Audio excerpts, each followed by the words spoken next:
Bear with me, guys. I'm having some little technical stuff. I'm going to change some settings right quick. If you can hear me.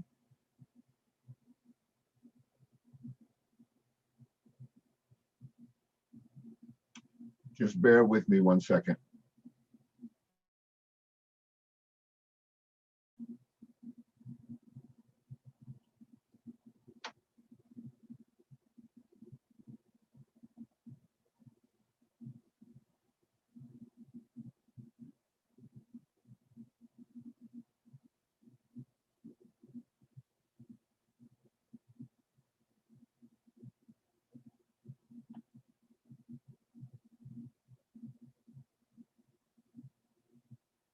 Okay, here we go. Admit all.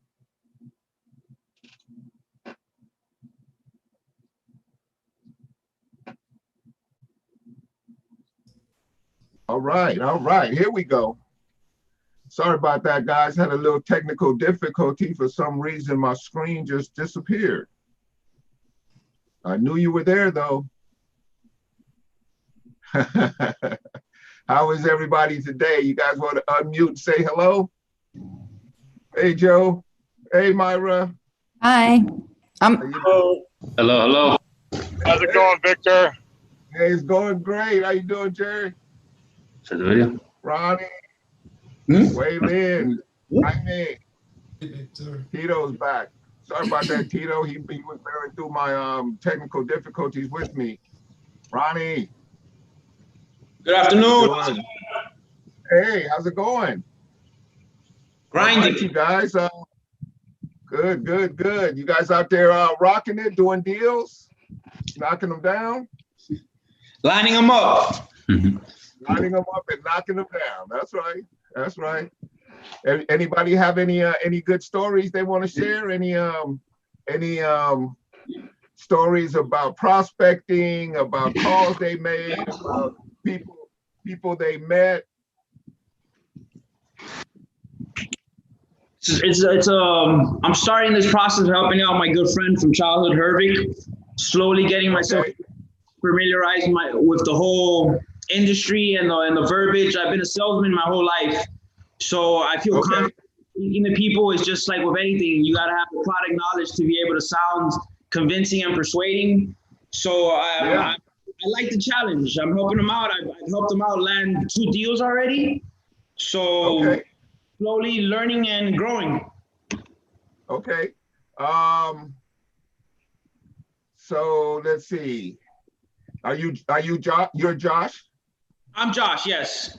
Okay. All right. Well, welcome, Josh. It's a pleasure having you, man. Hopefully, you can gain a little something from our little little forum that we have here. We do this every Wednesday. And what we do is we practice the gut sales system as taught by Claude Diamond, who is mentor to both myself and to Justin Chamness, who Justin is the host, is the producer of this particular Wednesday training. I'm the host. My name is Victor Walker. Let me change this in here because I said I was having problems. I'll put the correct name so you know who I am. What's up, Victor? What's going on? There you go. Hey, what's going on, Philip? Welcome, my friend. Oh. All right, let's see. We got some folks waiting. Let's let everybody in here. Okay, so I'm going to put up a couple of things that we use in sharing our program with people. Give me 1 second. I'm going to share my screen with you guys.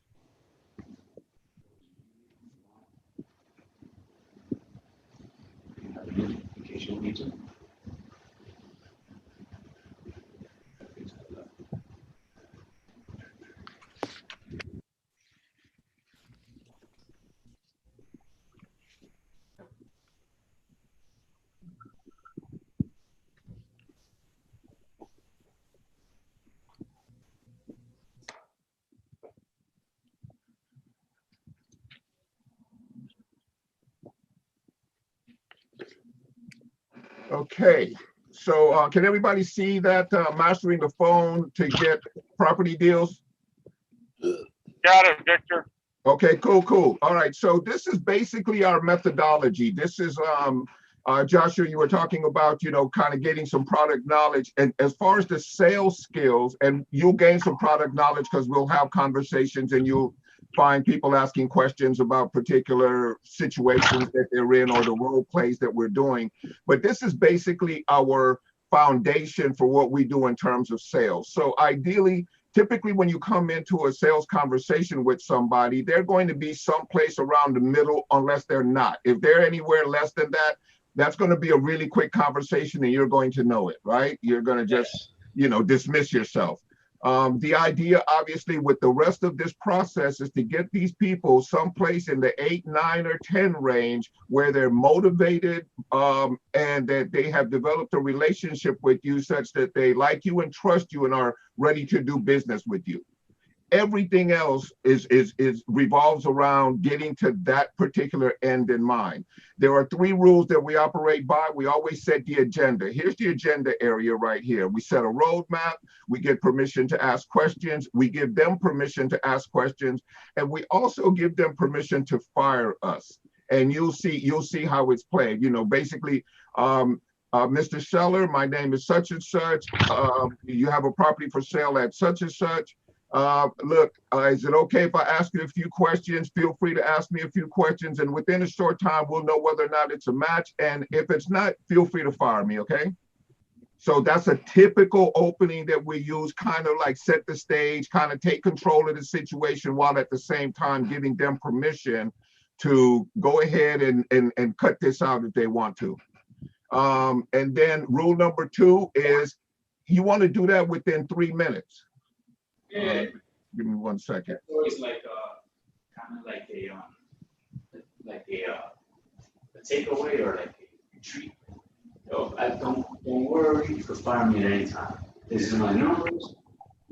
It's kind of like letting detaching yourself from the emotional.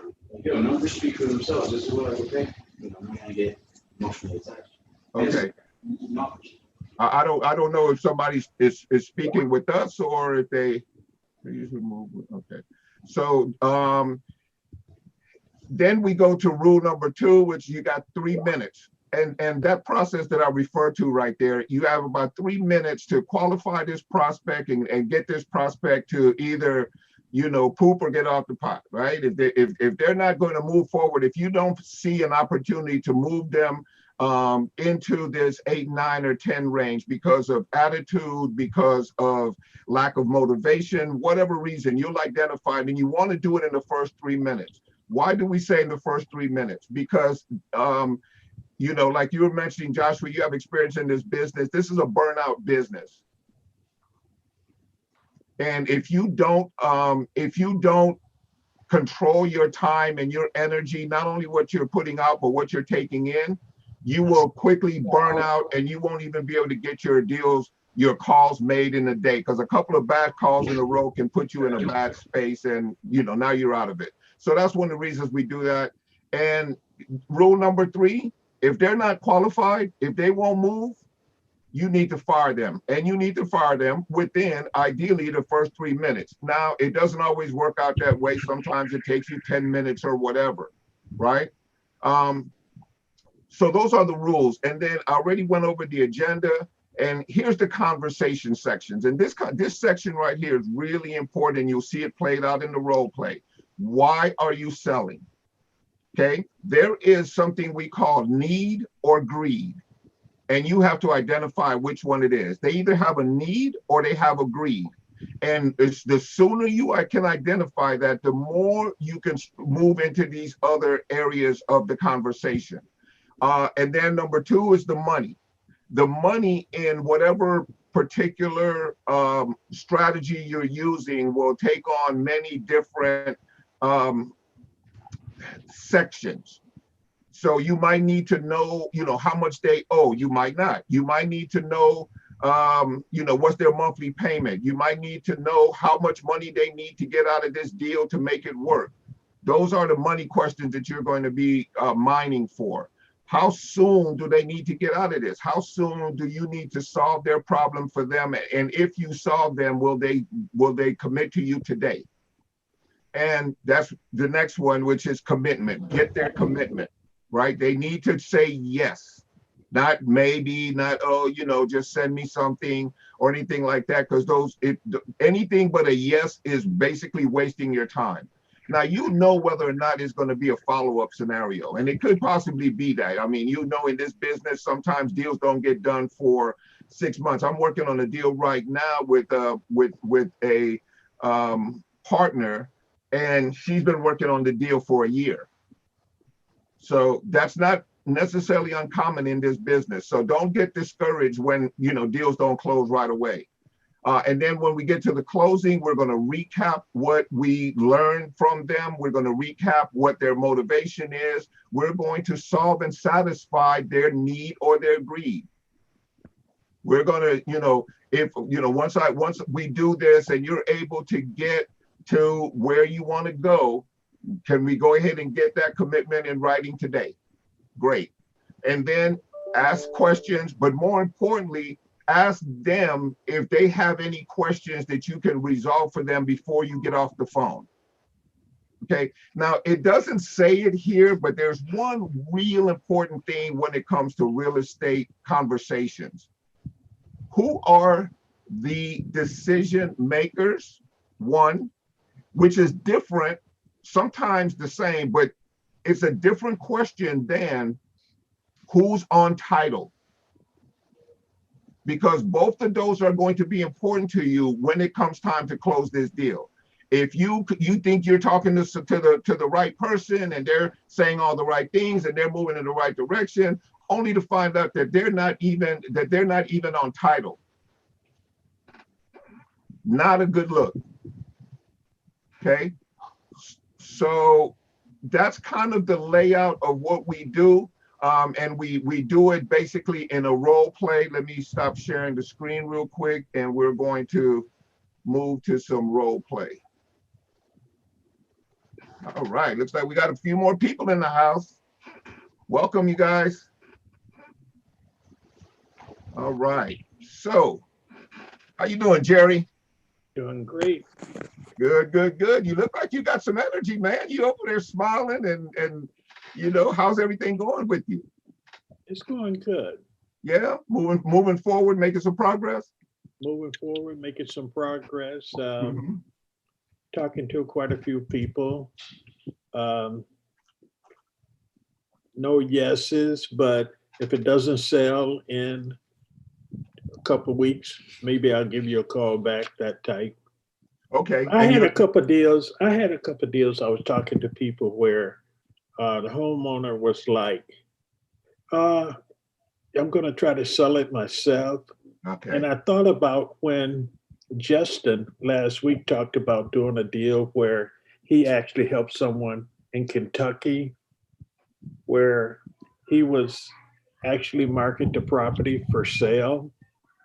But then I started thinking, if I did that, then I was more acting as a realtor. So I wasn't sure. I wanted to talk to him more about that. We have an agreement in there where you can actually, you'll be acting as a consultant, not as an agent. You won't be signing any documents. You won't be interviewing the other party, none of that stuff. What all you'll be doing basically is guiding them through the process. And it's actually a cool little adjunct to what we do, in as much as you become a consultant and you pass on your knowledge for a fee. Okay.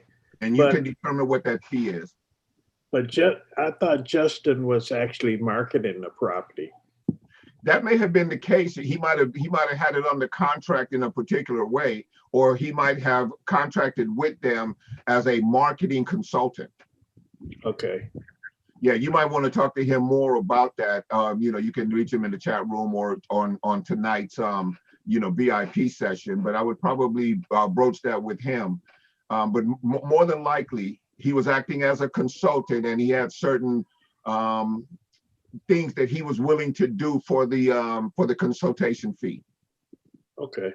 Yeah, and you can do that pretty much anywhere as long as you have it in writing. Okay. Yeah, and if you don't have it in writing, you're just giving away free information, and I don't know how smart that is, because you could be trying to close deals during that time. Right. Yeah. I'll talk to him more about it tonight. Yeah, yeah, yeah. Because I'd like to hear a little bit more about it too. I'll be on that call as well, and I'll be interested in hearing how all of that worked out in terms of him doing the marketing and stuff for Yeah. him. Anybody got anything else you guys want to throw in here before we start on the role plays? Okay. I mean, all right. I got something actually. I'm sorry. I think it's your first time on here. What's your name? It is. My name's Alex Wojcik from the Denver area in Lakewood. Hey, Alex, how you doing, my friend? I see your title says Team REIE, so I didn't know what your name was. Yeah, my apologies. Yeah, no problem. Well. Yeah, good. So I got one gentleman, so it's kind of a confusing situation. So he has two properties. One that's in Denver. Okay. Sorry, someone's not on mute right now. So he has two properties. The one on Grant Street he wants to sell. Okay. That one is not in foreclosure. And then he has another one on Bryant Street, which is in foreclosure with a private lender. He wants to keep the one that's in pre-foreclosure, but he wants to sell the one that's not in pre-foreclosure that's worth a little bit more. So I've been having conversations with this gentleman, told him essentially our max is about 420. And he tried to play some hardball with me the other day and told me, and this guy's like in his early 70s, has a lot of health issues, and he wants to do business with us. But actually he really wants us to come up on the price, but he's not doing anything. He doesn't want to list it with an agent. I'm not an agent. He just wants to sell it for cash, be done with it. And 420 is the max we could go. He said he had somebody who offered him 470. I was like, that's great. They sound like a great person. You should lock it down with them, get that contract signed. Yeah. And I know he hasn't. And last time I talked to him, he did not. So I'm really trying to get him into a deal with us so he doesn't end up losing both properties, more or less.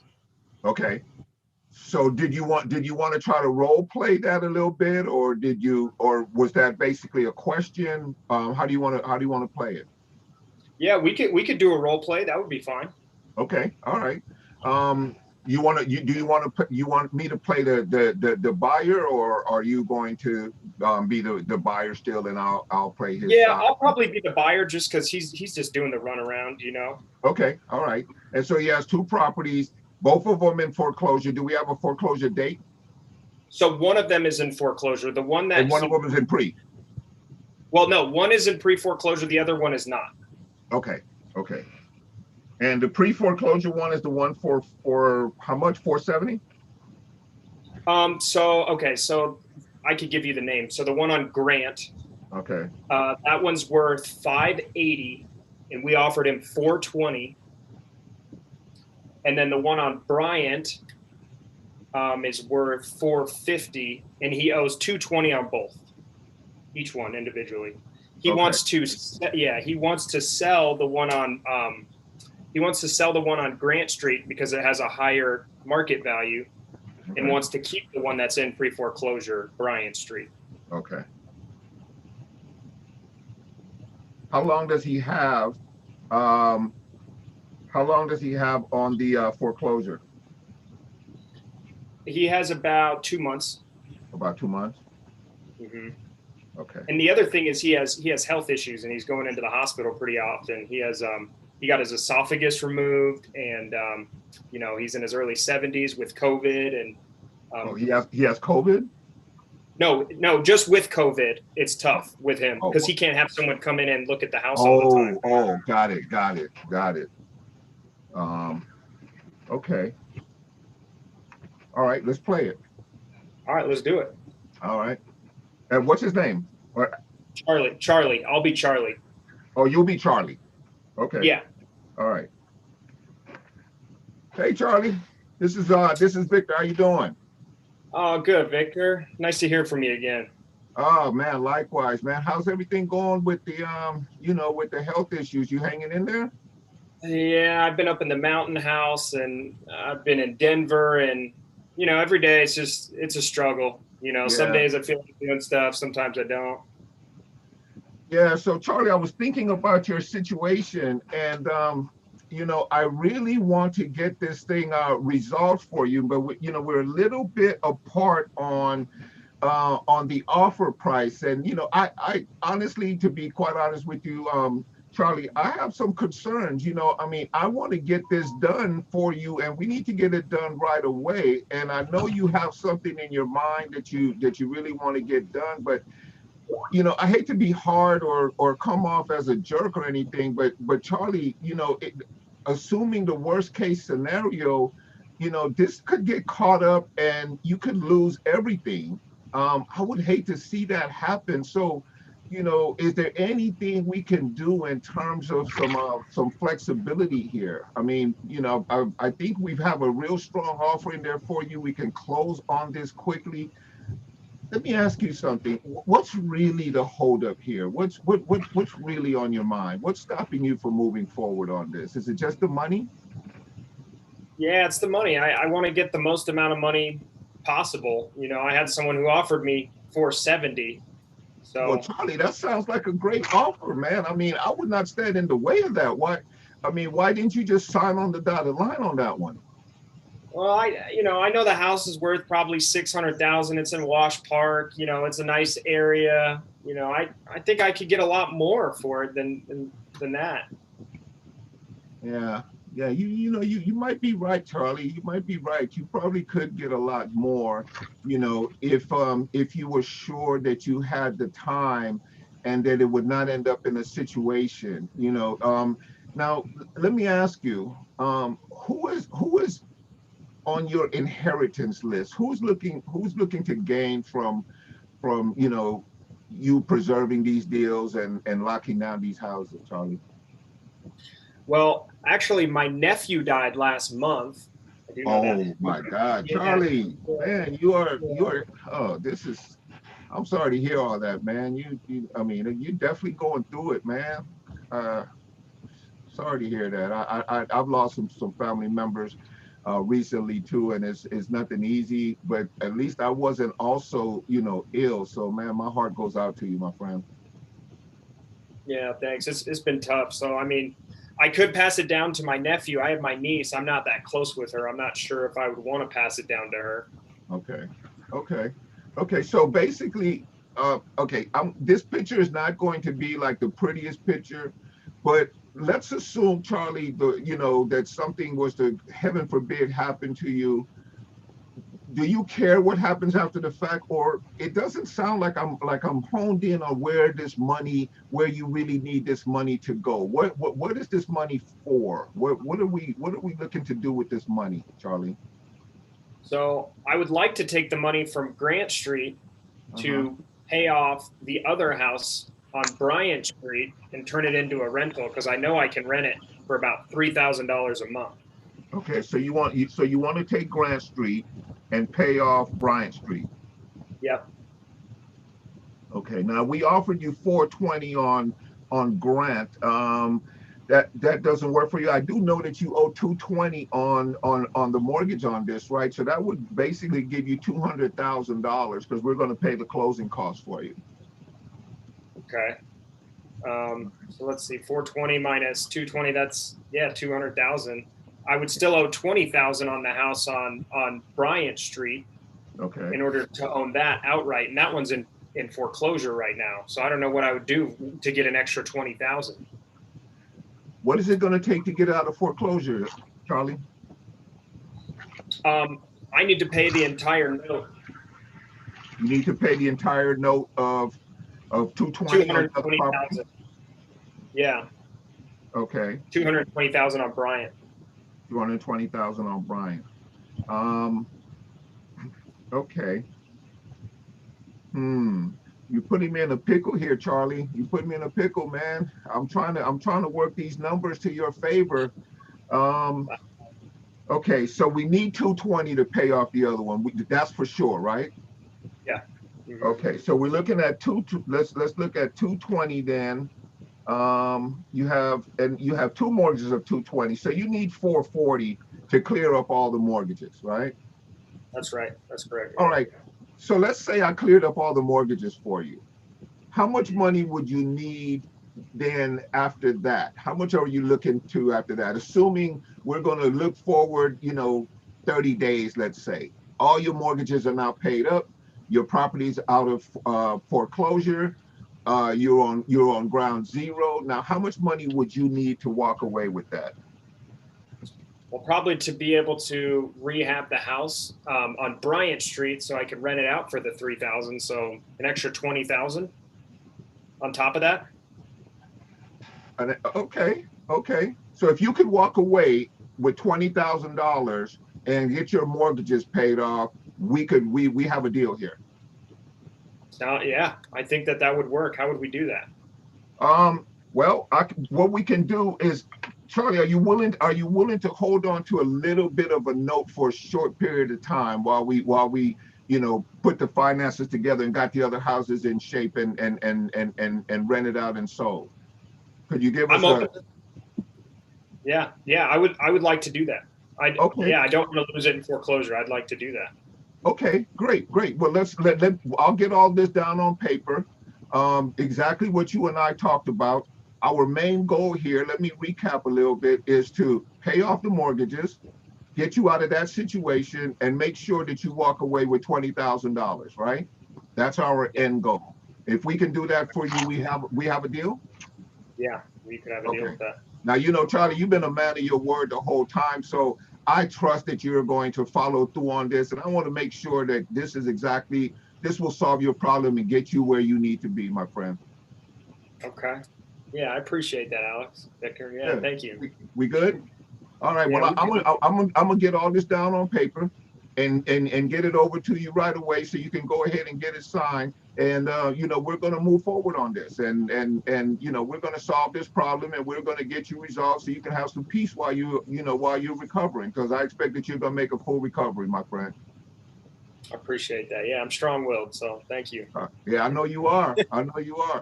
All right. Well, I'm going to get this together, and I'll follow up with you here in about an hour or so once I get these numbers down, and we'll talk again. Is an hour good for you, or is 2 hours better? Yeah, I'd probably later this afternoon would be good. About what time, Charlie?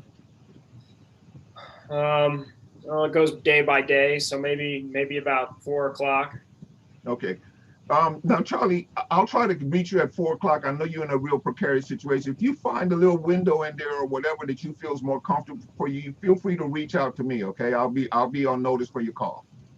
Okay, thank you. All right. Good to hear All from right, you. my Thanks. friend. It's a pleasure speaking with you all the time, man. And Godspeed. Yeah, thank you. You're a pleasant person. Thank you. You take care. Okay. All right, you too. All right. So, off role play. Yeah. What are you thinking? What are your Man, thoughts? I love that.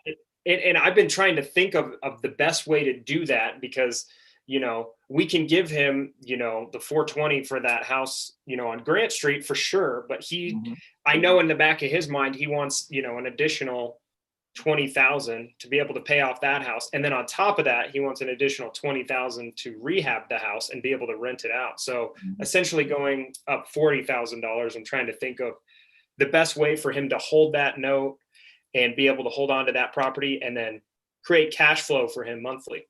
Right. Yeah. Yeah. So especially if you create a situation where, you can get him what he needs up front. And if he's willing to wait on the rest or do a carry back on the rest, which he'll be in position to once those mortgages are paid off, then he can act as the bank. Charlie, you can get some return on this. We can put you in a situation where, you're getting a monthly cash flow and getting a little bit return, and you already have that, chunk of money in your pocket. How's that sound? Yeah, that sounds good. Yeah. Yeah. Does that make sense for you? Yeah, no, it does make sense. Piecing it together to essentially come up with an additional 40 grand is, that's a little mind-boggling for me. You know what I mean? Because I can't get it from a money lender, private money lender. It would obviously have to be a owner finance type of deal. I couldn't do a lease purchase because he still wants to hold on to the house and rent it out, right? Yeah. Now, you could do a sandwich lease, which will pay the note and give him a little extra money and still have you in control. Okay. I didn't consider that. That's a good deal. Okay. All right. You understand what I'm saying there? Yeah. Yeah. You can do a sandwich lease on it. It'll still be paying off his mortgage if you can get the rents that are, a few $100s above what his note is, and split it with him. Okay. Now you're cash flowing on a monthly. And you guys, please don't take this the wrong way. Charlie he's on a clock. You can take care of Charlie for the rest of his days, more than likely. And then you just make sure that you're on title, that you have contractual control of that property, and you can make sure that everything works out not only in your favor but in his as well, and you can be altruistic in this scenario. Yeah. No, that's great. And I mean, he's looking for something creative. He trusts me. He literally gets a phone call every 3 to 5 minutes about his house because he has multiple properties. So, I mean, I'm that guy. Me and my partner are that guy. So I really appreciate that role play. Thanks for letting me jump in on that. That was awesome. Oh, yeah, absolutely, man. I enjoyed that one as well. I like the ones that are a little outside the box there, because we get them all the time. So I appreciate you. All right, you guys got any questions, any feedback, anything anybody want to jump in here? Jimmy Dean, always good to see you, my friend. Yeah, that was great. How you doing? I'm good, man. I'm good. Hey, thanks, Harvard. Appreciate that, buddy. That was good. Yeah. All right. Anybody else want to jump in? Anybody got any questions, or do they have a scenario that they run across that they'd like to role play? Yeah, I have a scenario that was pretty unique. Now, does anybody want to do it with Harvard, or am I on the block again? We could do it, Harvard. Yeah, okay. That's my man, Jimmy. All right. No, so, but Harvard, you want to set the scenario for us? Let us kind of know where we're going with it. Yeah. The scenario is there's a veteran who has a TSP. He has about 100,000 in a TSP, which is similar to like a 401k. He's interested in pulling the funds from the TSP or 401k, obviously just doing a loan. Okay, let me go back to you, Harvard. You know I always do this to you, right? So right, because you like doing that industry jargon stuff. No, wait, TSP is just 401k. No, it's a 401k, but it's a military, it's thrift savings plan. That's all it stands for. Okay, all right. So the client would know what that is if you were speaking with the client. Yes. Okay, because the client knows what a TSP. All right. Okay. I'm off your case. Go back. He was like, "Man, you're throwing some industry jargon out there." No. Yeah, you gotta keep it simple for the average folk, man. We don't know nothing about that. Yeah, TSP is the thrift savings plan. It's the military version of a 401k. Nice. See. Now I'm absolutely clear. You know what I'm saying? I mean, dumb it down. The more you dumb it down, the more engaging you can be, because you don't want a person figuring it out. True. No extra questions, no thought. Exactly. No, simplified. No, you need them present with you at all times. You cannot have them be in figure out mode. Yes, right. That'll cost you. Correct. Yeah. Okay. Yeah. I'm sorry. I'm gonna jump back out. Well, okay, just to set the tone, everybody's clear what a TSP is. All right. So the military version of a 401k, he's interested in taking the loan out because things have changed due to COVID-19 to where now you're able to take out 100% of your account and lend on that. Okay. So he's interested in taking those funds out and funding a policy. So now the question becomes for him is, do he want to, number one, the option is and take the money to fund a policy to invest in real estate, or B, take the loan out, fund a policy, and then begin to build cash value over the years and take over his daughter's car loan. So right now that's the struggle with him, but his biggest thing is not fully understanding the process, so to speak, the strategy. Yeah. Okay. Is that cool, Jimmy Jean? It makes sense. Come on, let's go. Okay. Let's go. Hey Jimmy, you there? Yes, I'm actually here. Yeah.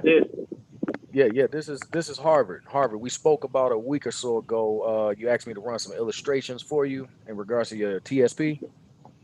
Okay, I'm here. I got Hopefully a you few remember minutes. me. Yeah, just it won't take no more than three actually. I actually have a few illustrations that I wanted to share with you.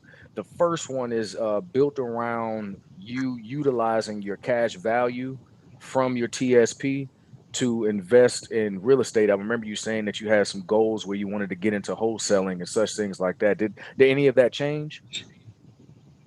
No, it actually didn't. At this moment, I'm kind of interested, but I'd like to hear more about it. Okay. Okay. So are you active real estate currently, or is this something that you're just thinking about? I'm actually thinking about it. Eh, okay. So I have that strategy built out for you, and then the second strategy you mentioned that you wanted to also maximize your policy, make it a family bank, and basically taking over one of your daughter's car notes, and so building the family banking system through your policy. Is that still something that you're interested in also? Of course, I'll be open to that as well. Because I don't Oh, want my daughter to actually be stressing about the payments and etc. I like to take over that responsibility since I'm the dad. and that's a very noble thing to do, and I really appreciate a man that sees the value in being able to help his family and his children, so that's commend you for that. But this brings the question to me, like, which is more important to you, investing in real estate or being able to assist your daughter in her note and have some flexibility within the policy, to whereas if a month comes and she's like, hey, baba, I'm a little short, I'm not able to make the note payment this month, but if you give me a little extra time, I'll be able to make the payments back up to you. And that level of flexibility, which matters most to you. I believe, I got it. Well, if when it comes down to my daughter, I think that would actually matter the most. I think the second option would be perfect at the moment. Okay. Now this brings the next question. I really appreciate your honesty with that. Now, what is the max budget you have in regards to a premium annually? The illustrations that I ran for you last, we mentioned that you wanted to do a 15,000 annual premium, Okay. which gives you roughly about 60-70% cash value within 30 days. So I believe your what is the note on your daughter's, what is the remaining balance on your daughter's car loan? She actually owes at least what 16,000 on it. 16,000. The remaining Okay. balance is sixteen Okay. thousand. Okay. Okay. So just with the illustration of 15,000, you have about 60-70% of that. So we're looking at roughly around 9,000 maybe. So if you really want to take charge of your daughter's car loan, you're going to have to increase your premium. Now, I'm just curious, are you capable of just adding maybe another 5 to 10,000 to your premium annually? Okay, if I actually add another 5 to 7, how would things actually look for me and my daughter in the future? In the future? Well, the Yeah. first thing we want to remember is that maximizing you're going to be maximizing your policy through the TSP. So as of right Okay. now, you're not really able to use this TSP. It's just something that sits there. It looks good when the market's going up, and it looks horrible when the market's going down. So with this particular strategy, we're going to be able to access that capital immediately. So Okay. what I'm looking at is, I really just want to know your level of your level of dedication. I need to know that you're committed to this, because it's going to require about 3 to 4 years to build up the cash value in this policy. But within the first 30 days, if you increase your budget on the premium base, you'll be able to take Okay. over your daughter's mortgage immediately within 30 days. How does that sound? That sounds, to be honest, sounds good to me. What do we have to do next? Because I don't want my daughter to actually to lose the car notes and Yeah, lose the all in the years she's been paying for that car, and she yeah, really loved that car. So I would yeah. really don't want nothing to happen, and 'cause that's my firstborn. I always want to keep a smile on her face. Oh But my goodness. what you think we need to do? Because I don't want nothing bad to happen. I need to make sure she's covered since I'm the dad, and I got Okay. the responsibility to do what I have to do right now. You Got tell it. me. I don't Okay. know too much. You tell me Okay. what No, what to that's do next. perfect. That's perfect. And then I appreciate you trusting me. As you know, I'm a straightforward guy. I'm gonna be honest with you. The fact that you have 100,000 inside your policy, I suggest we remove it all, do a 100% removal, loan on the policy. If I'm not mistaken, it will be a roughly 5% return, interest on the loan itself. And what we will do is for the first 4 years, we will do a 20,000 annual premium. Okay. Um, and we will supplement your lifestyle because as we already know, your TSP, aka 401k, they're gonna pull it out of your paycheck every month. They're going to increase it, and it should only increase roughly about another $300-400. Okay, but we're going to pull that from the policy to supplement your lifestyle. And in the meantime, we're going to be able to take over the loan, the car note loan from your daughter and put it directly into the policy. So she will begin paying into your policy $500 a month, and that will build up your policy. So how does that sound? It kind of sounds a lot at this moment, but I might need to go ahead and sit down and talk this with my attorneys to make sure all this is legit, so I can have a better, more understanding of how things actually really operate. Mm. Do you have a minute so we could run this by my attorney to see how Well, we can make this work out? yes, I have no problem speaking with your attorney, but I thought you trust me in regards to what I'm saying and the information I'm providing. Now, if there's some issues, we could talk it over right now, but going to speak to your attorney, unless they understand how this particular product works, it's just going to be it's going to be like, Sesame Um, Street. let me jump in here on you, Harvard. Okay. So I saw in the chat you, somebody said if a voice saying loan against is use liquidating. Okay. Yeah. I like okay, that. I okay. like that. Okay, yeah, that might again, going back, staying away from some of the jargon. But the one thing that you don't want to do is to start to become confrontational or antagonistic towards the client. So right there, you were like, I thought you trusted me, Mm. which is sort of, like, you're, confrontational to a degree, right? To a Correct. degree, right. What you want to do is you want to agree with them. Oh, I absolutely, I totally get that, and I could see why you would want to do that. But are there some things that I could clear up for you right now? Because I know that you're going to pay for this attorney, and I don't necessarily know if it is necessary. Here, let's. What exactly do you feel like you need to clear up with the attorney that I may be able to clear up for you right now? Right now, right. You see Yeah. what I'm saying? Yeah. Did you see that it's not confrontational. Right. It's acknowledging him for having his concerns, right? It's still Right. going to be tied in with the relationship, but you're not making him wrong in any way. Any way at He's all. absolutely right. Right. Yeah, Neil. Yeah, I just wanted to add, well, first of all, I came in the middle, so I apologize. Okay, so you can't say anything. No, just kidding. Just kidding. Go ahead. Yeah, thanks. What I wanted to say is, like, you really know your stuff, Harvard, but I think that you're making it sound really technical. In fact, Jimmy at one Yeah. point literally said that, and I was like, I'm glad he did.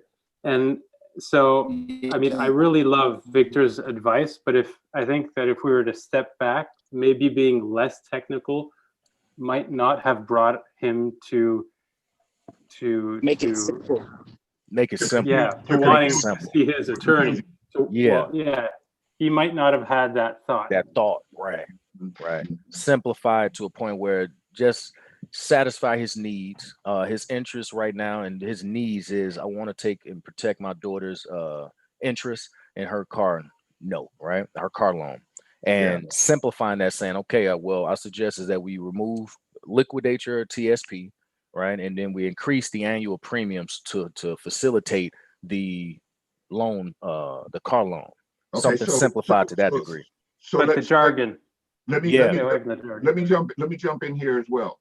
Okay, so say that again, what you just said, and then I'm gonna restate it. Okay. Yeah. Huh?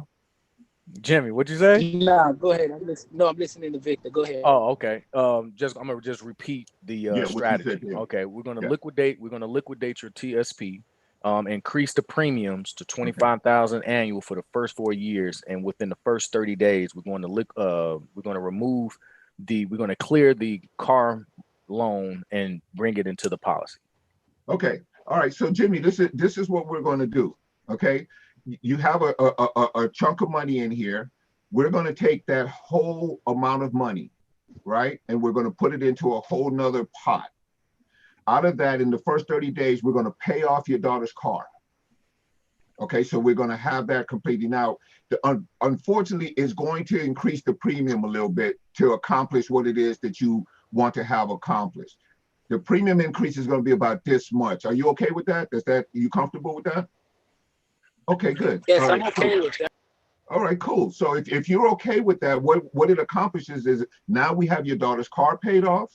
Okay, 100% of your TSP is now available for you through this process that we're doing. Now you're able to move on to this next phase of your life that you're looking at, which is real estate investing. How does that sound to you, Jimmy? That sounds amazing. I appreciate you for making it so understanding as possible. Thank you, man. So you're saying I'm taking the money out of here and then use that money to actually fund whatever I need. Yeah, and you pay and we paying off the car. And we paying off the car. That sounds great. Thank you for giving me that breakdown. Yeah, absolutely. So you do you see that, Harvard? No, I completely see it. I completely see it. No doubt about it. Simple words, direct to the point. I literally went into the actual strategy, which is something that I would be doing behind the scenes. Right. Yeah. He doesn't need to know what you're doing. Right. He doesn't need to. He hasn't been to insurance school. No, it gets to a point to whereas when it comes to these particular policies, you got to be like Picasso. Right. So you really got to paint a picture. But for this particular, but you can't speak to him like an underwriter. Exactly. And then for this conversation, it's stick figures. I need to just draw the basic stick figures. Yeah, we're going to put in a pot. We're going to take a chunk of it. We're going to pay off the car. So now the car has no note. Now you got some extra money, so you can do what you have to do. How would you feel about that? It is going to cause the premium to go up a little bit by such and such per month. Are you comfortable with that, assuming that everything else gets handled the way you want it to when you get this access? Yeah. No doubt about it. No, I completely. I got notes. I got notes. No, and I got my 3-minute timer too. That was 6. That was 6 minutes. All right, so yeah, that was. That's right. You gonna get. I'm pretty sure. Yeah, but I was doing some other stuff in between. No, it's all good. It's all good. All right, I'm gonna go back on mute, man. But try to stay on that simplistic thing. Don't just keep in your mind. You can't be processor to him. You can't be underwriter to him. Perfect. Yeah. You got to be that guy who's solving his problem. Right. Yeah. My problem. Yeah. That's true. That's all you focus on. Yeah, you was confused. I'm like, what is this? Yeah. Let me speak to my attorney and don't even want to talk about it no more because it's confusing. I gotta talk to my lawyer, man. He want to talk to his lawyer now because he doesn't understand the words. Right. Yeah. He does. That's why he wants to talk to his lawyer because he doesn't understand what the heck you just told him about. This and that and supplement this and that. No, that's perfect. No, I got you. Trust. I got it. I got it wrote down. I got the notes. I appreciate that. All right, now, so you want to back up a step and kind of want to redeliver a little bit and kind of make the picture a little clearer for him? Definitely. Okay, good. I'm gonna mute myself. You guys got it. Back on role play. Definitely. Okay. Yeah. Just to reiterate, Jimmy, you mentioned to me that you want to basically take over your daughter's car loan, and the best way to do it, you're suggesting that I give you some advice on that. Is that correct? Correct. Okay. Well, step one, we're going to liquidate your TSP. We're going to increase the annual premium on your policy, which will within the first 30 days clear your daughter's car loan and officially have her free and clear and car paid off. How does that sound? All right, the TSP is the money that's actually that you guys gonna be able to take out, correct? Yeah, well, yeah, you're an Air Force veteran, so TSP is your 401k. You kind of went back into you just say the money. Just say the money. Just say the money. Using the whole thing, right? The money. Oh well, keep in mind we're gonna liquidate. We're gonna do all of that. Okay. He may get it, but you don't have to assume that he can get it. You can simply say, look, we're gonna take all the money, 100% of the money. Everybody knows what 100% of the money is. Right? That's it. We're going to take 100% of the money. We're going to take 100% of the money and increase your premiums and facilitate that. You're going to take something. You're going to take something. So we're going to give you something back. What are we going to give you back? We're going to pay off your daughter's car. Right. So after I took it, now I'm telling you why I'm giving you something back. So I'm taking. We're going to take all the money out. Right. And we're going to pay your daughter's car off, which is going to consume and eliminate that debt for her. So now she doesn't have that on her plate anymore. We good so far? You see what I'm saying? I'm painting this picture in his mind now about what is going to be the result of what we're doing. Right. I don't care how technical it is. What are going to be the results of what I'm doing? Right. And Jimmy said, don't say premium. So what wording would y'all suggest? What verbiage outside of you can premium? Just say, your monthly payment is going to go up a little bit. It's a monthly payment. Okay. Right. Everybody knows what a monthly payment is. He already knows there's a monthly payment. Your annual payment. Okay. Or an annual payment, whatever the payment is, right? You can break it down per month and say it's going to increase your annual payment by about 10,000, which is going to be, 800 a month or 600 a month or whatever, right? You can break it down for him like that, but he needs to, you want to move it back, down, dumb it down again to just go back to. And don't try to impress him with your level of knowledge of the game. Impress him with your connection to him. Gotcha. All right, but me saying, because the actual scenario is speaking to another Air Force veteran that they understand what a TSP is. They brought it to me, so it's not like I'm talking to someone who doesn't know what we're doing in the sense of the thrift savings plan. So I completely get where y'all saying simplified, but it's not jargon, it's military terms because I'm speaking to a military member. But adding to that, not saying premium and just basically saying annual payment, that's another easily digested terms, words for anybody. Anybody. Right. And if you get used to doing it, now when you talk to the lady down the street who is a widow or has the benefits but is not a veteran who right. But I'm assuming you speak to some of those. Yes, they want the military person, but they now have access and control of the situation. So if you get used to speaking in those terms, then you don't ever have to retract. True. You're always on simple mode. And you're not trying to impress each other with your military backgrounds, right? Yeah. You're going to impress him with the solution to his problem. Solutions, strictly just solutions. That's how you're going to impress him the most. That's solve his problem. Yes. And he gonna love you and he gonna be good with you.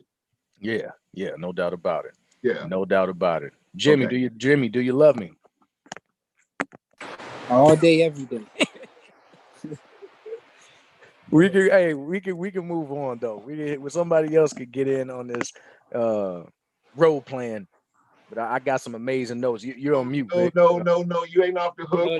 I want to hear you. I want to hear you lock this down. Okay. No, I got you. I got you. Yeah. Let's do it then. Okay. Right.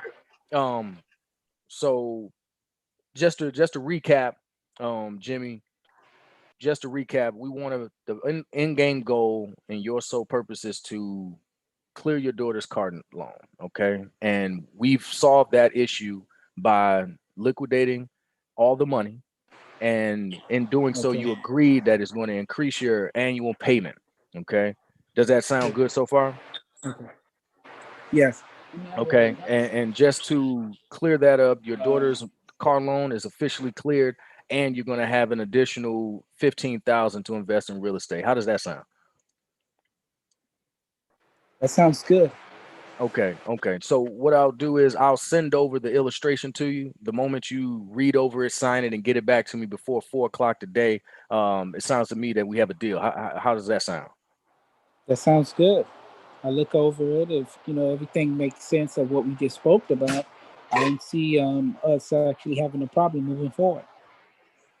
Excuse me. You hear me? Hello. Can Hello? you say that again? I say everything sounds great. Once you send me over the documents, I look over, and if it actually discuss the same thing that we spoke about, then I don't see we have a problem moving Okay, forward. yeah, that sounds great to me, and I know that you're a man of your word, and this means something that's near and dear to you to be able to assist your daughter and on her growth. So I appreciate you, and be expecting that email shortly, and I'll be following up with you at 4 o'clock. Okay, then that sounds Roger great. that. You got that part down. My man. Yeah. See, you switched out of and you started to just care about the individual. And if there's anything that I could stress to you is that I can obviously tell what kind of personality you are. You care, you're concerned, you do this because you want to bring value to the people with whom you do business. You want to present yourself in a particular fashion in terms of who you are in the marketplace. Yes. So always operate from that.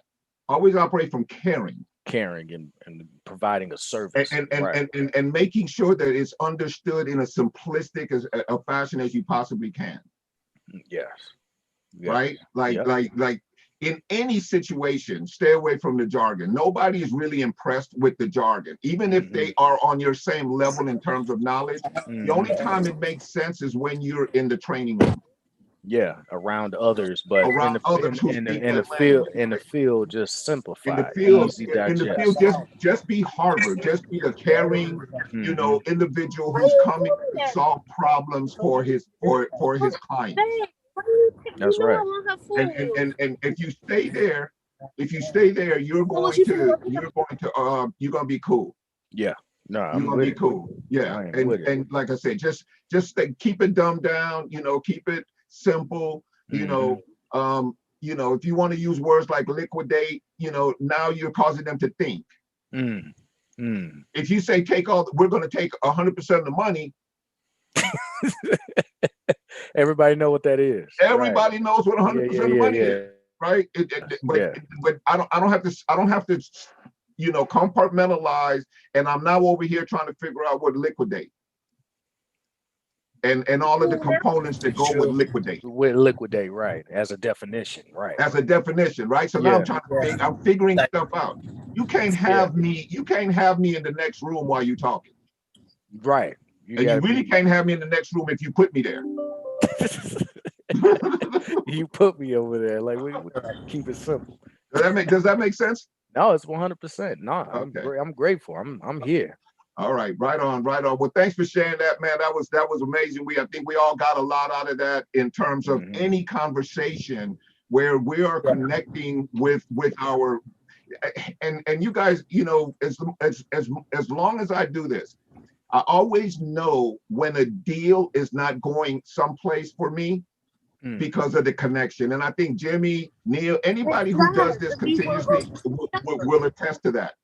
When you can't get the connection, it's a wrap. The connection is extremely important. It's a wrap, and I don't just mean we're friends and we cool like that. I mean the connection of he understands that you understand his problem, his or her problem, and you have a solution for it.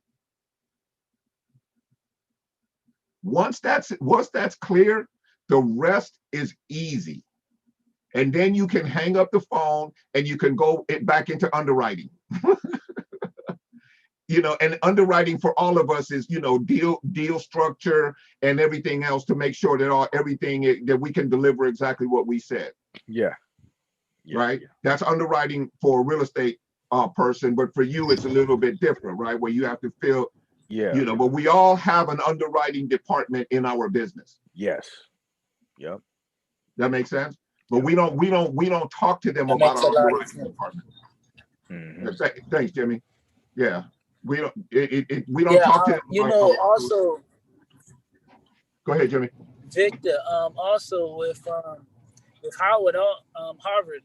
Sometimes you can just sit there and mirror the person, listen to the way they speak, and if they sound like they, they like to use all those jargon words that you actually say when you speak to somebody, that's when you could go ahead and say the words that they can actually understand. But if you realize when you're speaking to them, they don't understand it, then you just dumb it down to make things more simple for you. Yeah, gotcha. That's rich. That's rich. Yeah, that's mirroring your audience right there. And Jimmy's on point as usual with that analysis. Because if you're, like you said, you might be talking to this Air Force guy. Yeah, he understand. If he understand, you go ahead and, now you guys go ahead and speak the same language. But if you're speaking to a regular mom and pop that own a property for 40, 50 years and don't know nothing you're talking about, you automatically got to dumb it down. Yeah, and it triggered when you said, "Yeah, I'm gonna go talk to my lawyer to make sure this is legal." And that right there was like, okay, well, let me just dumb it down for you and just enter in from a different angle, know, and instead of using the big words, it's like, let me just simplify for you. We're solving your needs, and we're going to put some money in your pocket immediately. Right. So, period. Everybody understands. Everybody understands. Exactly. That's it. Exactly. Yep. Yeah. Everybody understand. Like you see on the role play that I did with Alex. Yeah. You see, it was the same thing, right? It was just connect with the guy and find out exactly what it is that can solve his problem. Because he's kind of thinking that he needs this or he wants that or he, whatever. But really, it really just comes back down to what do you need if all this was played out?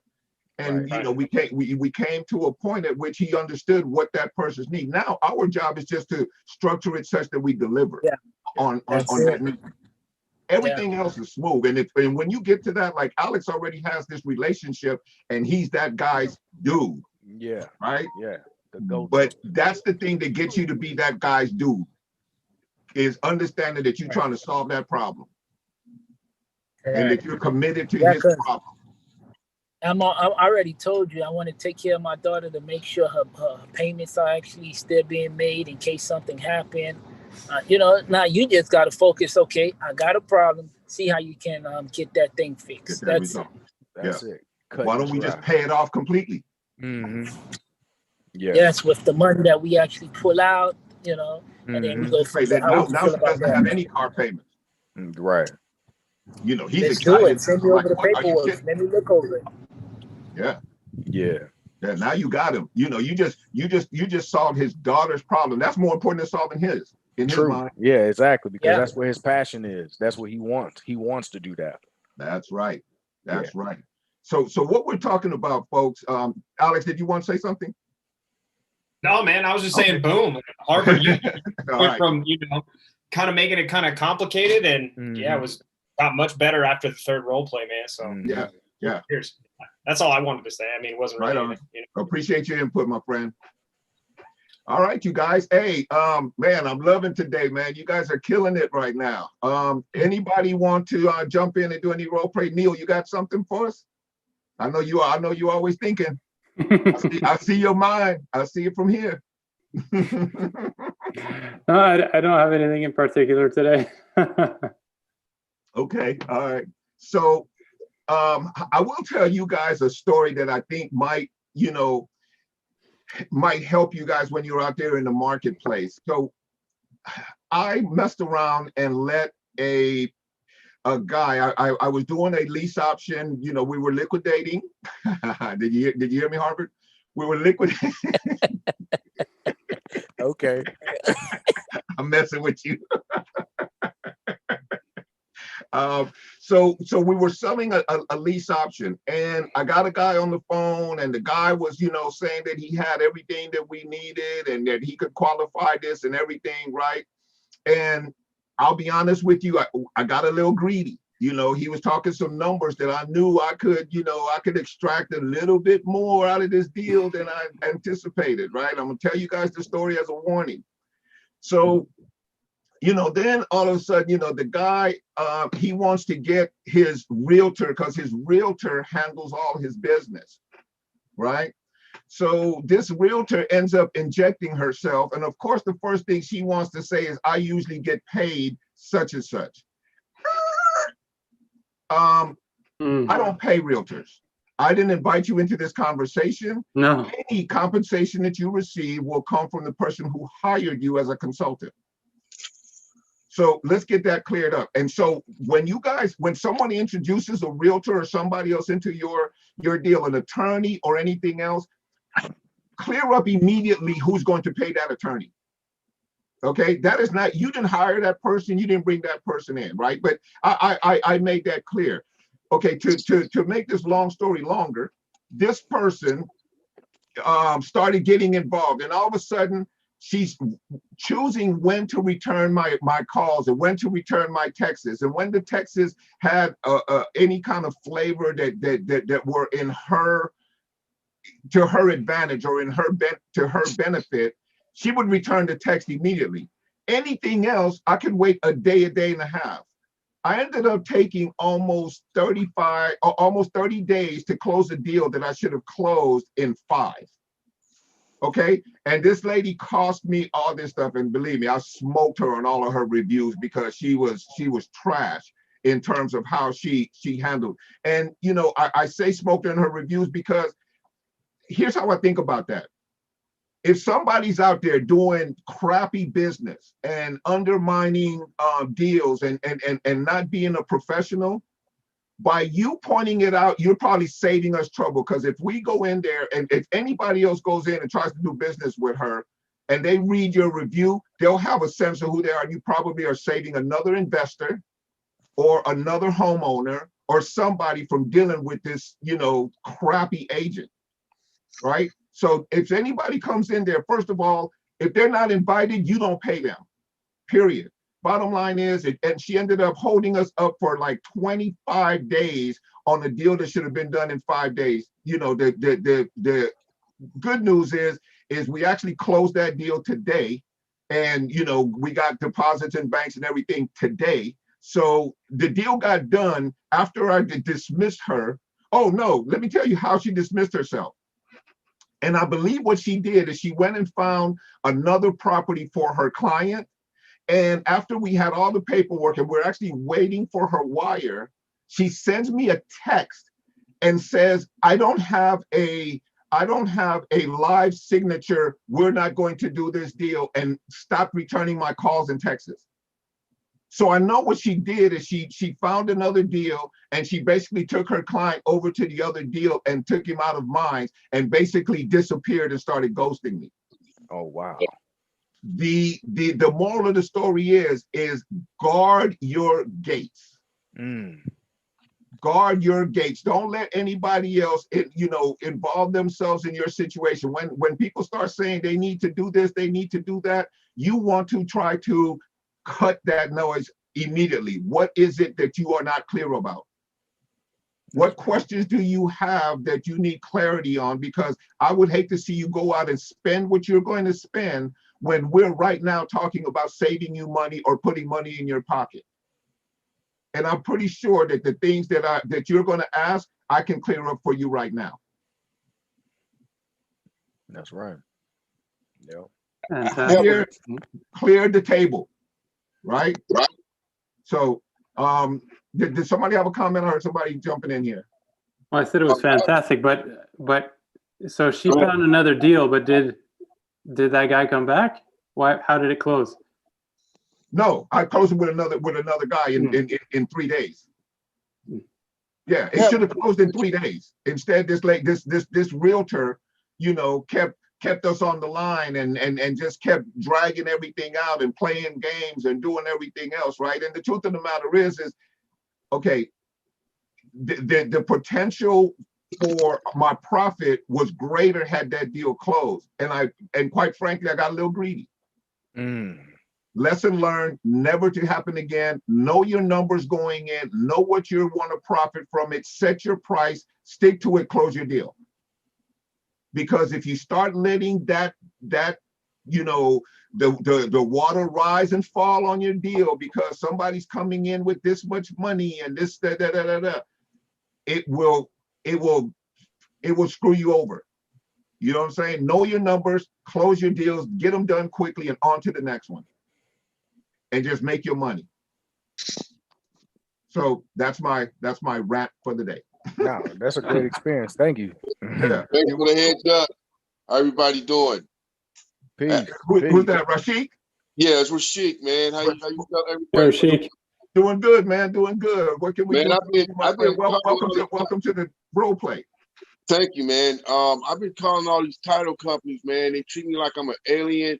You know, the receptionist had me, okay, yeah, I'm gonna transfer you, and I get voicemail. You know, they had me leave a voicemail, and they never call me back. It's, you know, it's like there's some haterism. Are you calling title companies because that's who closes in your state? Yeah. Okay, what state are you in? I'm in California, and they you know, even the real estate agents, they act like, you know, they don't know what I'm talking about.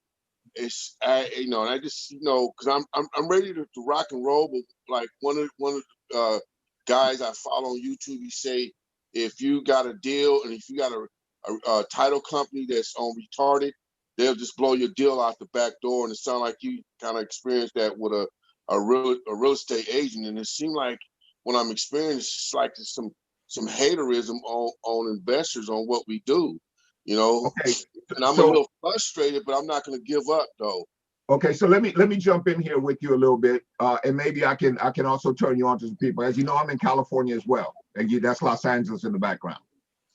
Okay. Okay, so I'm in California as well, and I deal with with title companies. I have a number of title company relationships, and I have escrow company relationships. Yes, it is. Okay? Hi, Jerry. So I was wondering why you were dealing with title companies directly. What do you want from them? Well, I'm trying to find out, do they, you know, provide service for assigned contracts and you know, okay, so just so you know, the title company's role, the roles that you're talking about have more to do with the escrow company than the title company. Okay. Okay. Oh yeah, and I did call some escrow companies. And yeah, I got a few of them that treated me like, you know, like I was a ghost. And then one, she said, I think it was Green Escrow, I don't know, in San Ramon. She was saying about some there's double fees. So what are you aware any double fees with the escrow companies? Well, yeah, I mean, they're going to charge fees on both sides, is what they're saying. Yeah, they're going to charge fees to the buyer and to the seller. Okay. Yeah. So and that's not uncommon. That's actually for you to negotiate in your negotiations. Oh, okay. Yeah, that's not uncommon. So you know, when you can let the buyer know that due to the large discount, you know, that they're going to be responsible for all the closing costs, because based on your contract, that's typically how you're going to get the deal many times, is by promising to pay all the closing costs. Okay. So those closing costs are either they're going to be shared between the buyer and maybe you. So you need to build that into your numbers if you are, you know, once you start looking and see what you're going to extract as a fee. Okay. Now the seller, do they take care of that fee on their end, right? The seller? Yeah. Well, typically you're going to promise the seller that you're going to pay the closing costs. Okay. Right. That's part of what gets your sale closed, is because you say, look, I can get you this, and I'll do I'll pay all the closing costs. As soon as you say you pay all the closing costs, the seller is, you know, now you got their attention, because they know the closing costs could be a couple $1,000s. Okay. So when you do your analysis, when you look and see how much am I going to pay for this property, right. When you do your analysis sheet, you have to include those costs. Right. And if all those costs are included correctly and categorized as they should be, And all you need now is to find an escrow company. And I haven't had any real issues with escrow companies. And like, if you have a deal or something that you need an escrow company for, you know, feel free to reach out to me. See me on Facebook. You can, you know, do whatever to get in touch with me, right? Okay. Yeah, but the title company is not your enemy per se, right? What they don't like to do is they don't like to write two policies that are going to exchange immediately, right? Okay. So go to escrow. Yeah, go to escrow and ask escrow, do you work with a title company that's investor friendly? Okay. Because they're going to be doing the title, not you. Right. Okay. Okay. Here's what you need a title company for in California. You want to find a title rep who is going to give you access to their system. Like, most title companies have a system in California for sure that will allow you to go in and find information on any property, pretty much if the title company is big enough nationwide, and they give you that access for free. Right? I'm like, one of the companies I use two companies primarily, Stewart Title and Chicago Title. Okay. Okay.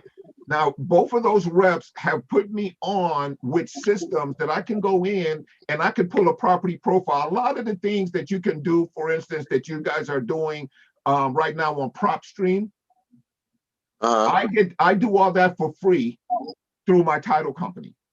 Okay. I can get the records, I can get the comps, I can get everything. I can do it in less than a minute using their online system that they allow me to have access to for free. Okay. And you do that through Chicago Title? Yeah, I do it through Chicago. I have Chicago Title and I have Stewart. Okay. Chicago Title. Stewart is you probably went to Chicago as opposed to going to the title rep and building a relationship. See, for about 5 years, I was a title rep. Let me tell you what a title rep does and why you want a relationship with a title rep. A title rep's job is to go out and have companies choose them for the title report. So they will visit real estate offices and mortgage offices and try to build relationships such that you're their title company of choice. Right? They're your title company of choice. That's their sole job. And they'll give you a bunch of free gifts, apps for your phone. Like, I have apps on my phone that the title company gave me where I can walk and talk and record information and I can pull farms. I can do all that for free directly through the title company. Now, this is in California, and I know that there's other states that do it, including, I believe, Arizona and Nevada. Okay. Maybe that's because you agent. You got an agent license. Originally, I built a relationship out of being an agent. Yeah, and you may have to actually, that's a good point, Edward. Thanks for bringing that up. Yeah, I am an agent. And when I met them, they came into my office. I owned a mortgage company during, when the market collapsed. I was actually in the mortgage business. So they would come into the office. And so I know a lot of title reps. I was a title rep myself, so I know their job. So when I talk to them, we can basically talk the same language. And so what I'm trying to pass on to you now is what their role is and how they can assist you in your real estate investing. They can give you a lot of free information, a lot of information that you're paying for now, even on PropStream and some of the other research stuff. If you know a real estate agent, and you need to know a few real estate agents anyway, right, in your marketplace, because they can give you neighborhood information. They can tell you, who's the nosy neighbor, how many people got shot in this neighborhood. Real estate agents are valuable for community information. So if you're in any community and you start seeing signs, just call them up and start to, hobnob with them. You're not going to connect with most of them. I'll tell you that right now, because most of them are like, if I'm not making money off of you right now, we ain't talking. Right. But you understand, you get that. I mean, you get that. That's their business. That's what they do for a living, and whatever. And, real estate, I think when people get a real estate license, it changes their personality. They start using glamour shots instead of their real. No, just kidding. Oh, that's where that glamour shot for you came from? Oh my God. You know, when you meet the real estate agent, they don't look nothing like the picture. No, I'm kidding, guys. But you know, it's true. So the reason I'm saying that is because you have to understand who you're dealing with. And then you have to adjust your presentation and, you know, how you're going to work with them according to who they are. You know, they have egos, they have, you know, whatever. And you just have to meet them where they are if you're going to expect to get your deal accomplished. Because I hear your frustration, Rashik, and you can't afford to be frustrated. You got to step back and you got to see, okay, how do they operate and how can I get in where I fit in? Okay. All right. You see what I'm saying? And Yeah.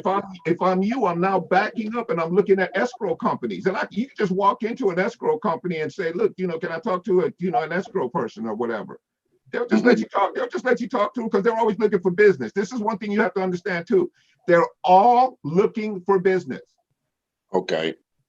Okay. They're all looking for business. If you can bring them business, you know, I knew one guy when I was in the title car. I'll tell you this story. This guy used to knock pre-foreclosures. The escrow company used to provide him with thousands and thousands of names on a monthly basis for free.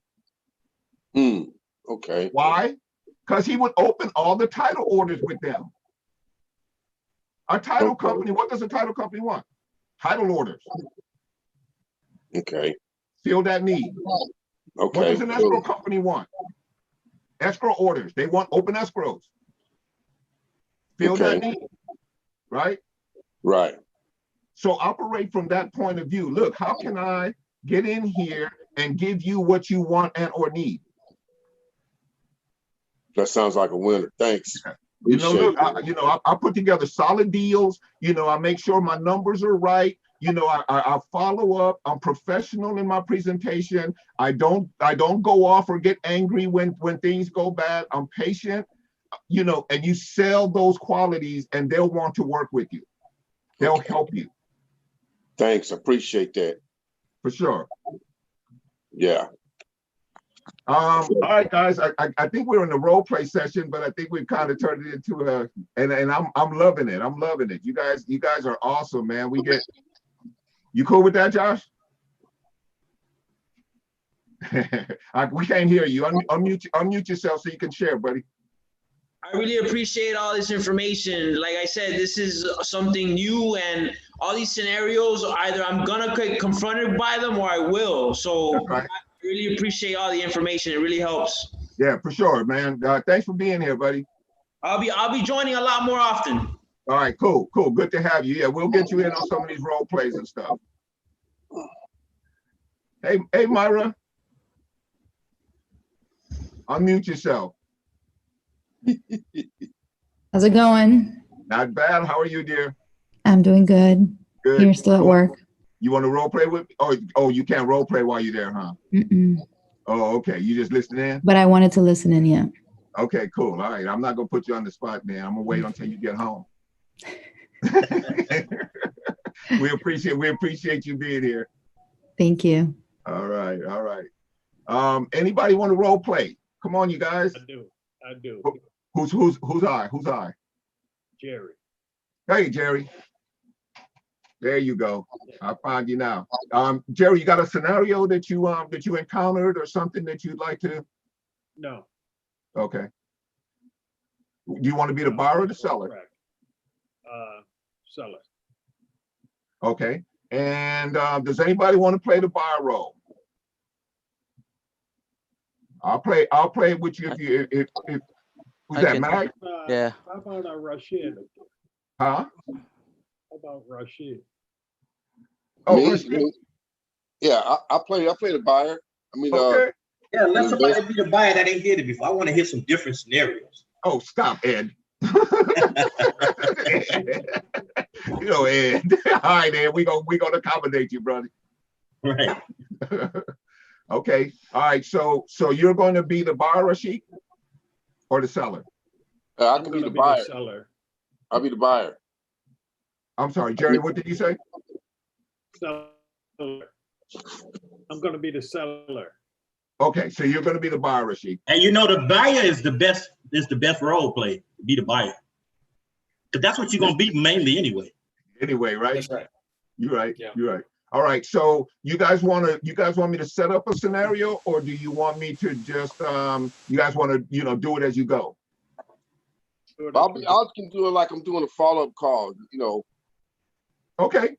Do it that way, Rashid. You guys go ahead and get started when you're what's the gentleman's name again?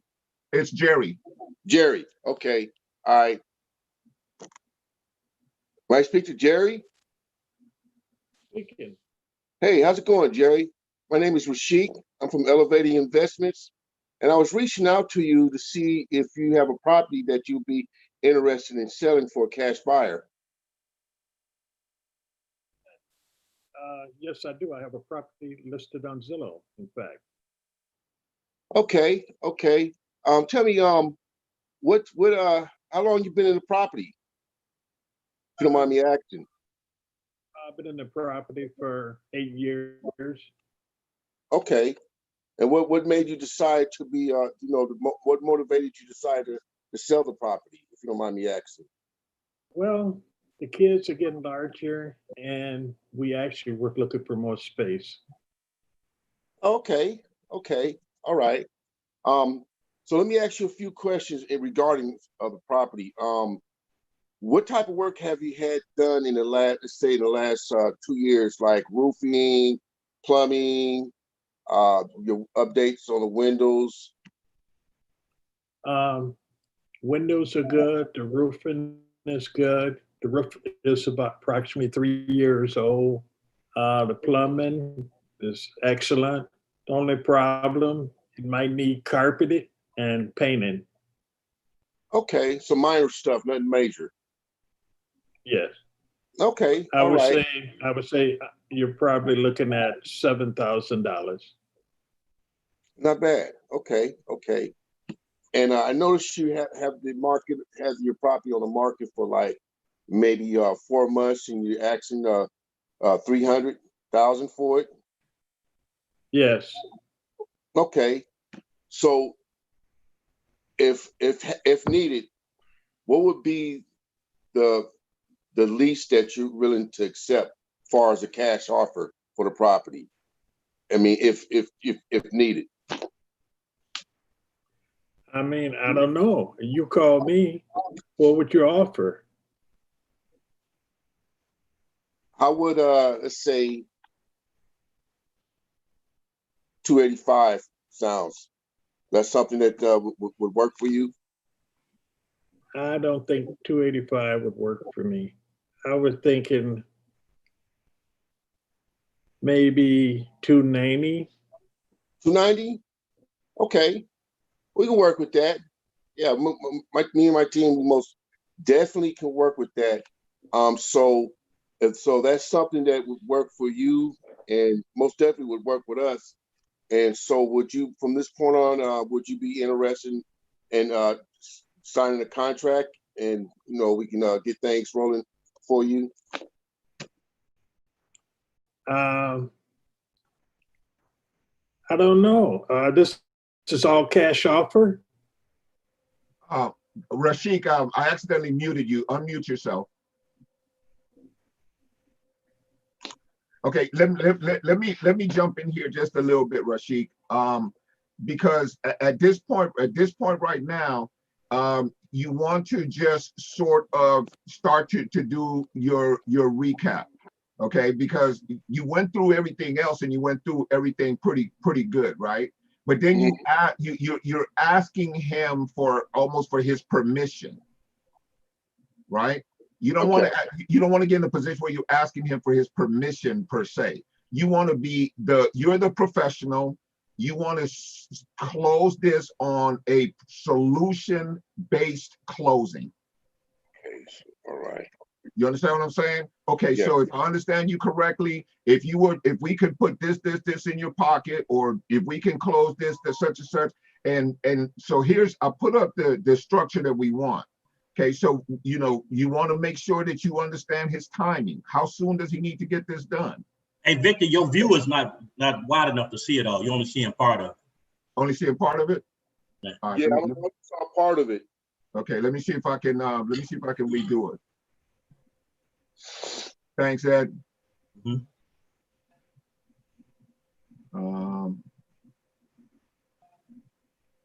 Better? Yeah, that's better. Okay, Yeah. thank you very much, guys. I appreciate that. Thanks, Ed. Okay, so right now, you want to make sure that you, in these qualification questions, you don't want to just skirt this part of this conversation, like assume that everything is good because you kind of have a little bit of agreement right now. Right. Okay. Okay. And you don't say, and I'm like, I don't say if I do this, type of thing. I am going to do this.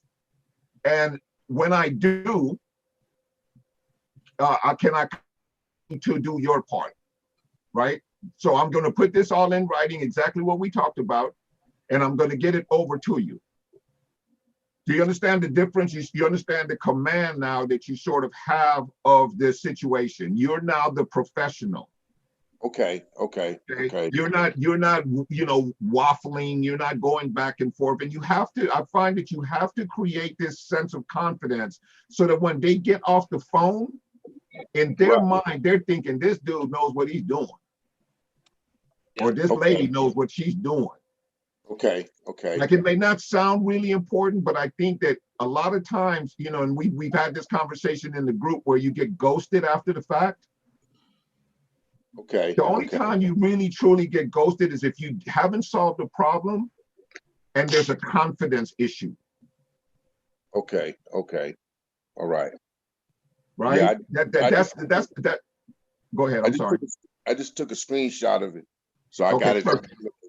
Yeah, you want this because this, I actually keep this up when I'm on the phone, especially when I'm doing phone calls in a row, because I'll start to slip things out if I don't. I'll start to sort of get in conversation mode, and I'll start to like, okay, well, let's, but every aspect of this has its own value.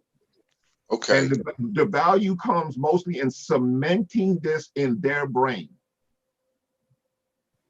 Copy that. Right? Okay. So going back to the role play, when go back into some recap the money. Okay, so right now you're at the closing because he's agreed with you. So make sure you do a strong recap on the money, the timing, and his commitment towards getting this done. A strong recap.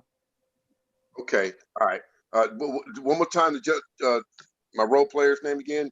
Jerry. So Jerry, I want to take the time to recap for everything that we discussed.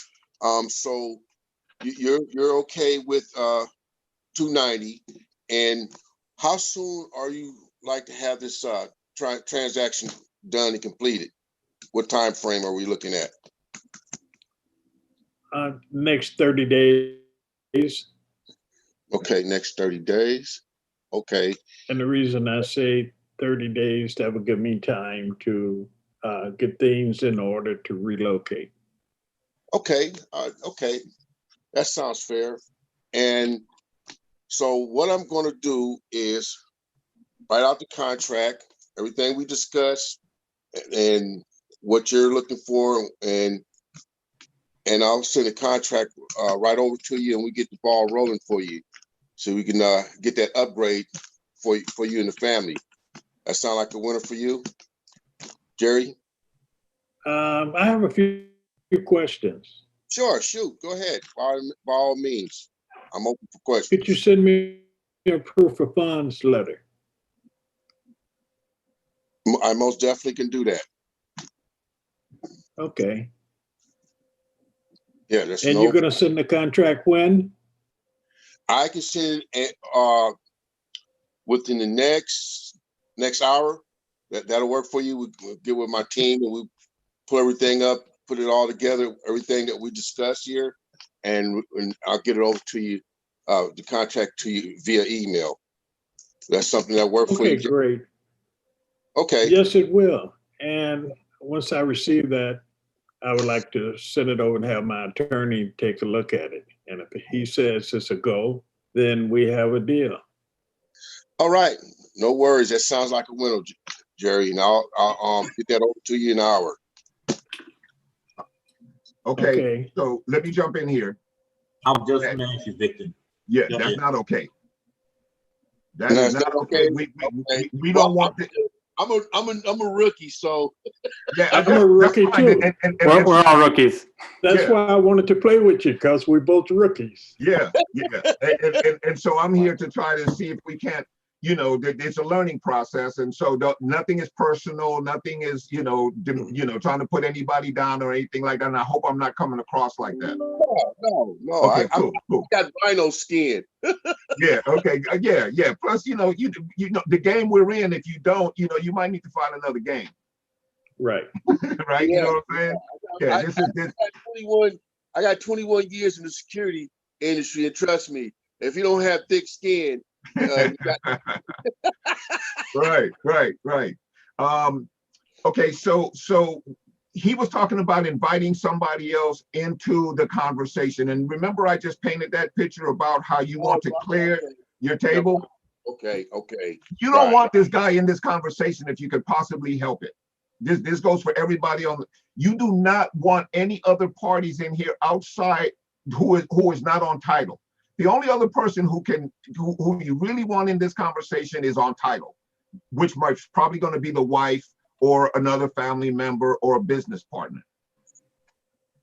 Okay. Attorneys getting into the conversation every time that has come up like an issue for me, except maybe once or twice, it's killed the deal. Because what it really is an excuse not to do the deal. Because now the attorney has been invited in, and you don't even know if they talk to an attorney. But now they have a reason to dismiss the deal because the attorney said so. Okay. So it doesn't have to be true. Okay. So how would we? Oh, go ahead. Only third party would be the person that's on the title. That's right. That's right. And see, you didn't clear that up with them at this point. That's another thing, and next time what I'm going to do is I'm going to put together a list of some of the things that you absolutely want to get cleared up, and I'll put it up, as so that you can have some specific questions that you want to get cleared up just to smooth the road to closing. Okay. So you want to find out, are you the decision maker? Are you the only person who's on title on the property?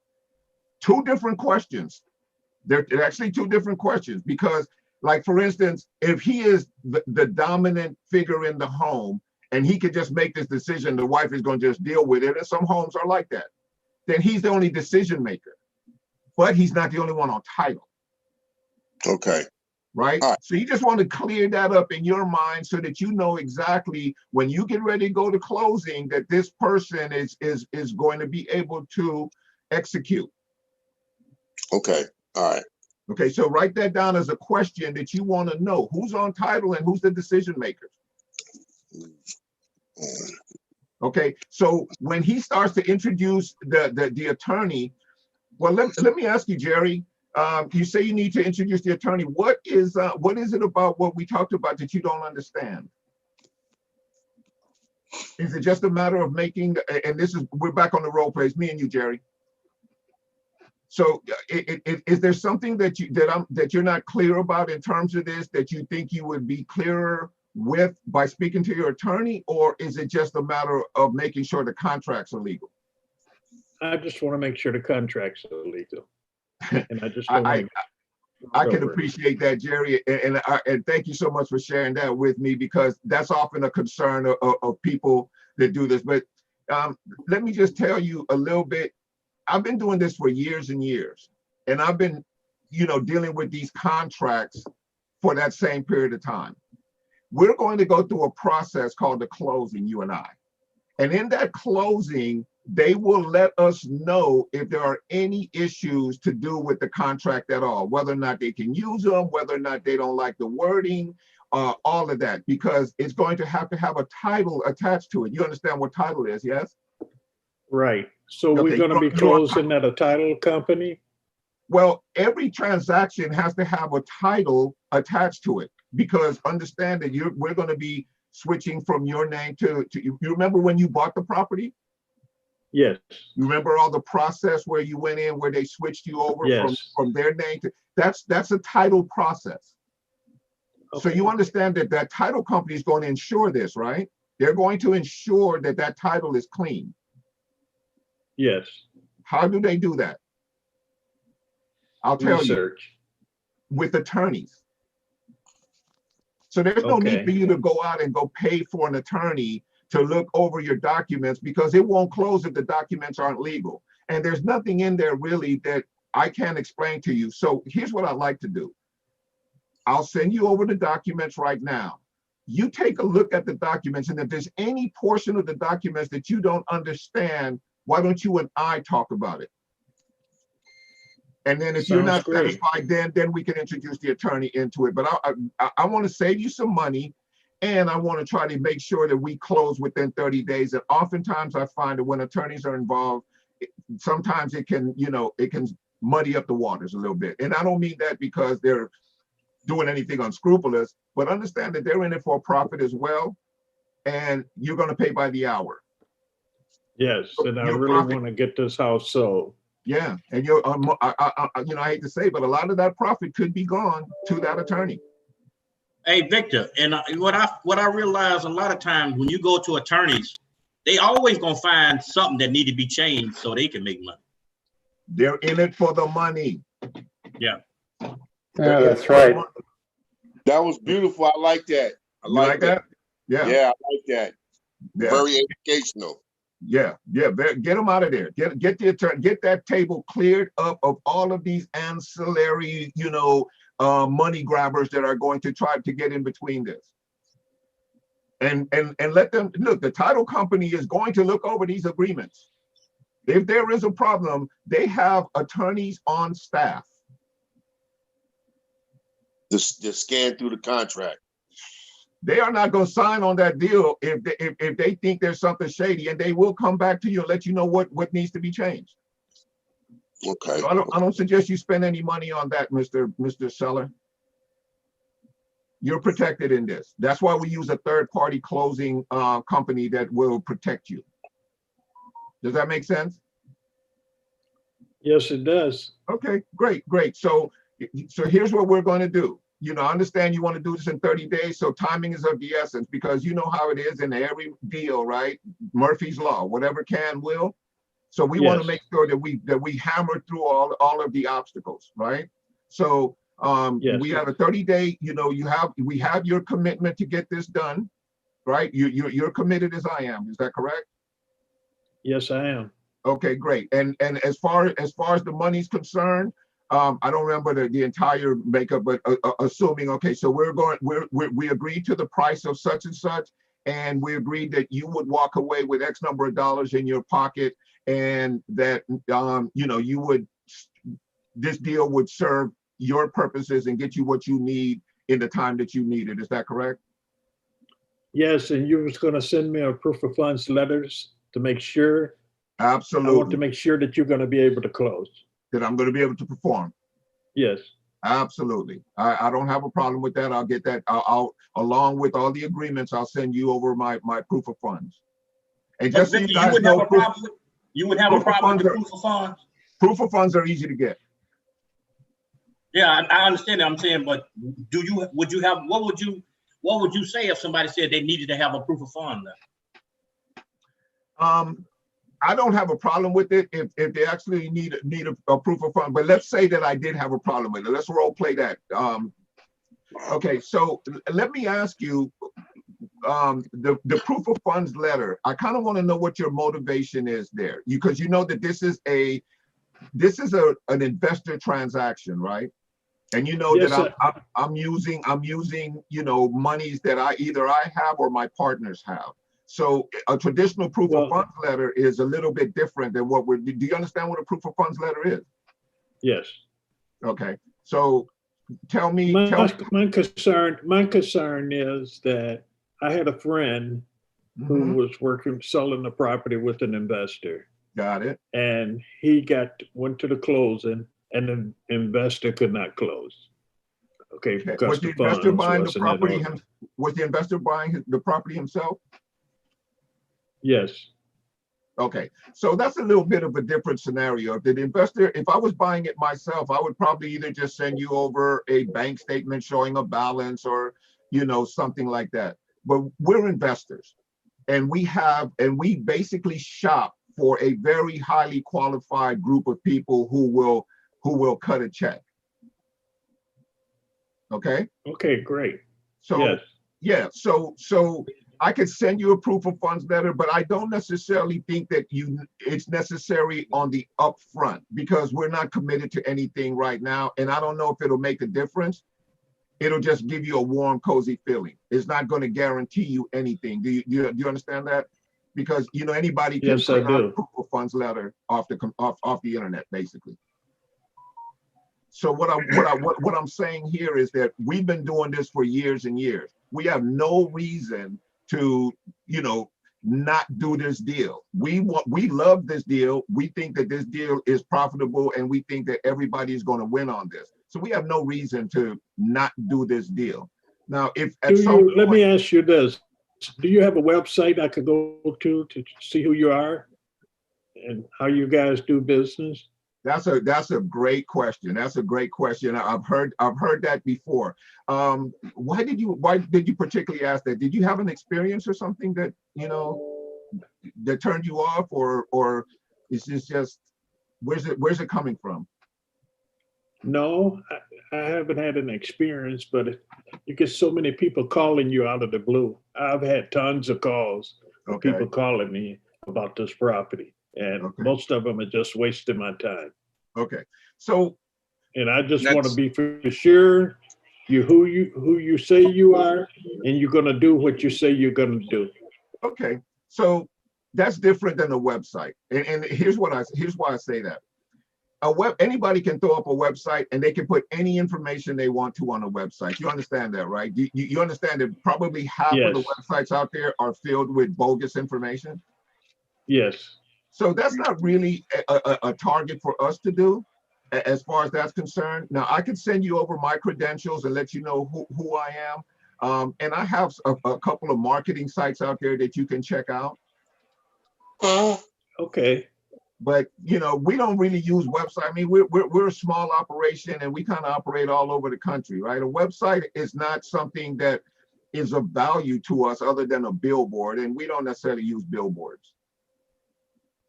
Does that make sense? Okay, yeah. Yes, it does. But I will send you over my credentials, and you can know who I am and know that I'm a real person and know where I'm located and all of that thing. Would that satisfy you? Yes, it would. Perfect, perfect. I'll get that over to you along with the documentation that describes everything that we talked about. Okay, sounds great. All right, great. Let's do it. I'm definitely looking forward to doing business with you, Jerry. I love the fact that you are on top of everything, that you ask great questions. And what I'd like to ask of you is continue to ask me questions rather than, you know, if you have something in your mind, let's talk about it, okay? And I'm always available to make sure that everything is handled until we get you exactly what you need, right? Sounds good to me. All right, I'll get these documents ready and get them over to you, and I'll follow up with you. How's 4 o'clock or would 5 o'clock be better? 4 o'clock would be better for me. You know what, Jerry? One last thing, and I don't know what I was thinking about. I forgot to ask you this. Now I looked on the title, and it looks like you're the only one on title, right? That's correct. Yes, it is. Okay, but are you the only decision maker, or do you need to speak with your wife about this? I am the only decision maker. Oh, that's awesome. Okay, so basically when I talk to you then at 4 o'clock, we can, and everything meets exactly what you and I talked about, and I just put it in writing for us, we'll be able to go ahead and sign on the dotted line and move this deal forward and get you closed in the next 30 days? Yes, we can. I'm sorry, I turned away for a second. What'd you say? Yes, we can. Oh, Awesome, awesome. Jerry, looking forward to doing business with you, my friend. It's been a pleasure talking to you, and I will get this over to you within the next 60 minutes or so, and we'll reconvene at 4 o'clock. Sound good. Thank you. Right. Take care, Jerry. Bye-bye. All right. That was beautiful. I like that. I like that. Yeah. Very So how did I crafty, do, creative. Victor? I'm sorry, Jerry. Victor, how did I do? You did How great. did I do? You did. You You did awesome. great, man. You did awesome, man. You were fantastic. You sounded just like a homeowner who is concerned and a little bit afraid of getting screwed over by, you know, some shyster calling them on the phone and not being able to deliver. And you sounded just like that. And it's great for us to hear it, because that's what you're up against. Understand that when you call these people, you're up against a certain fear, no matter how they come off at you. They may come off, you know, with macho. They may come off as, you know, super intelligent and knowledgeable, and you're not going to get over on me or whatever. But they wouldn't even be in this conversation unless they had something they were trying to solve. Now, the only thing is, you know, what's their urgency? Well, maybe I'm gonna just put out some feelers and see if, you know what the market looks like out there. That's not your guy. That's where we get rid of his ass in 3 minutes. Look, you have no motivation. You're in no hurry. You're out here, you know, feeling around. I'm running a business. I'm here to close a deal today. I think that's the key, Victor, is you gotta feel like you helping them, not they helping you. Yeah, Definitely. Yeah, I definitely agree with that. One way, hey Victor, hey guys. Hey Ace, what's up, buddy? Thanks for joining us today. Definitely. I've been doing some work and hear you guys going back and forth. I love it. One way that I've gone through that, and I've dealt with that, where the seller, maybe something happened before, where they got the property locked up and they didn't close. One of the things that I say, again, another role play that you can do as well. You know, okay, perfect. It sounds, Mr. Seller, that you might have had a bad experience, maybe you or maybe one of your friends, and it happens again. Unfortunately, in life, we can't predict the future. But it sounds like you're kind of hesitant on signing the contract, as you're thinking that I might not close, and it's understandable. What if I do this?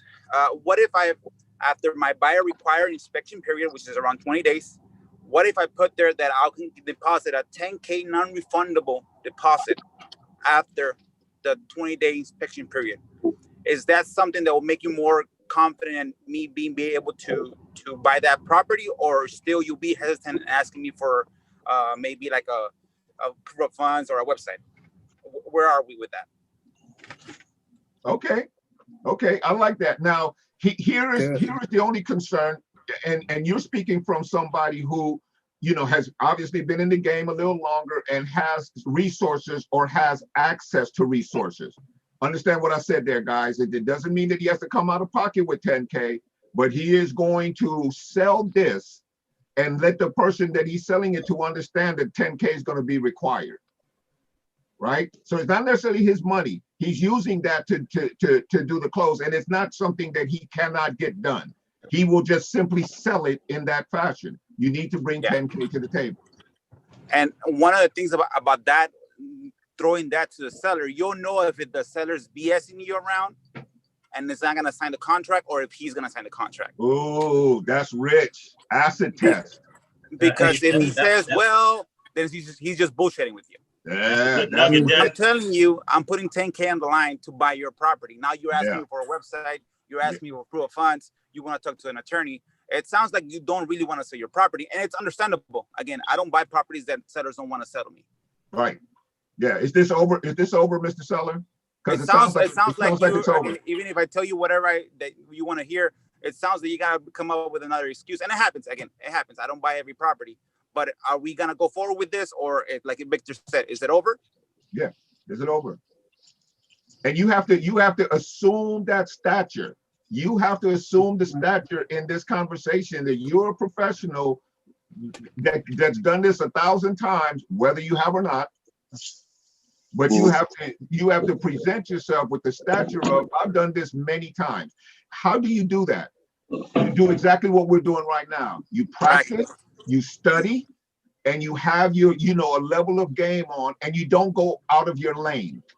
Like I'm not going to start talking to you about triple net leases because I don't know triple net leases to the level at which I could, you know, you could trip me up with one good question about triple net leases, right?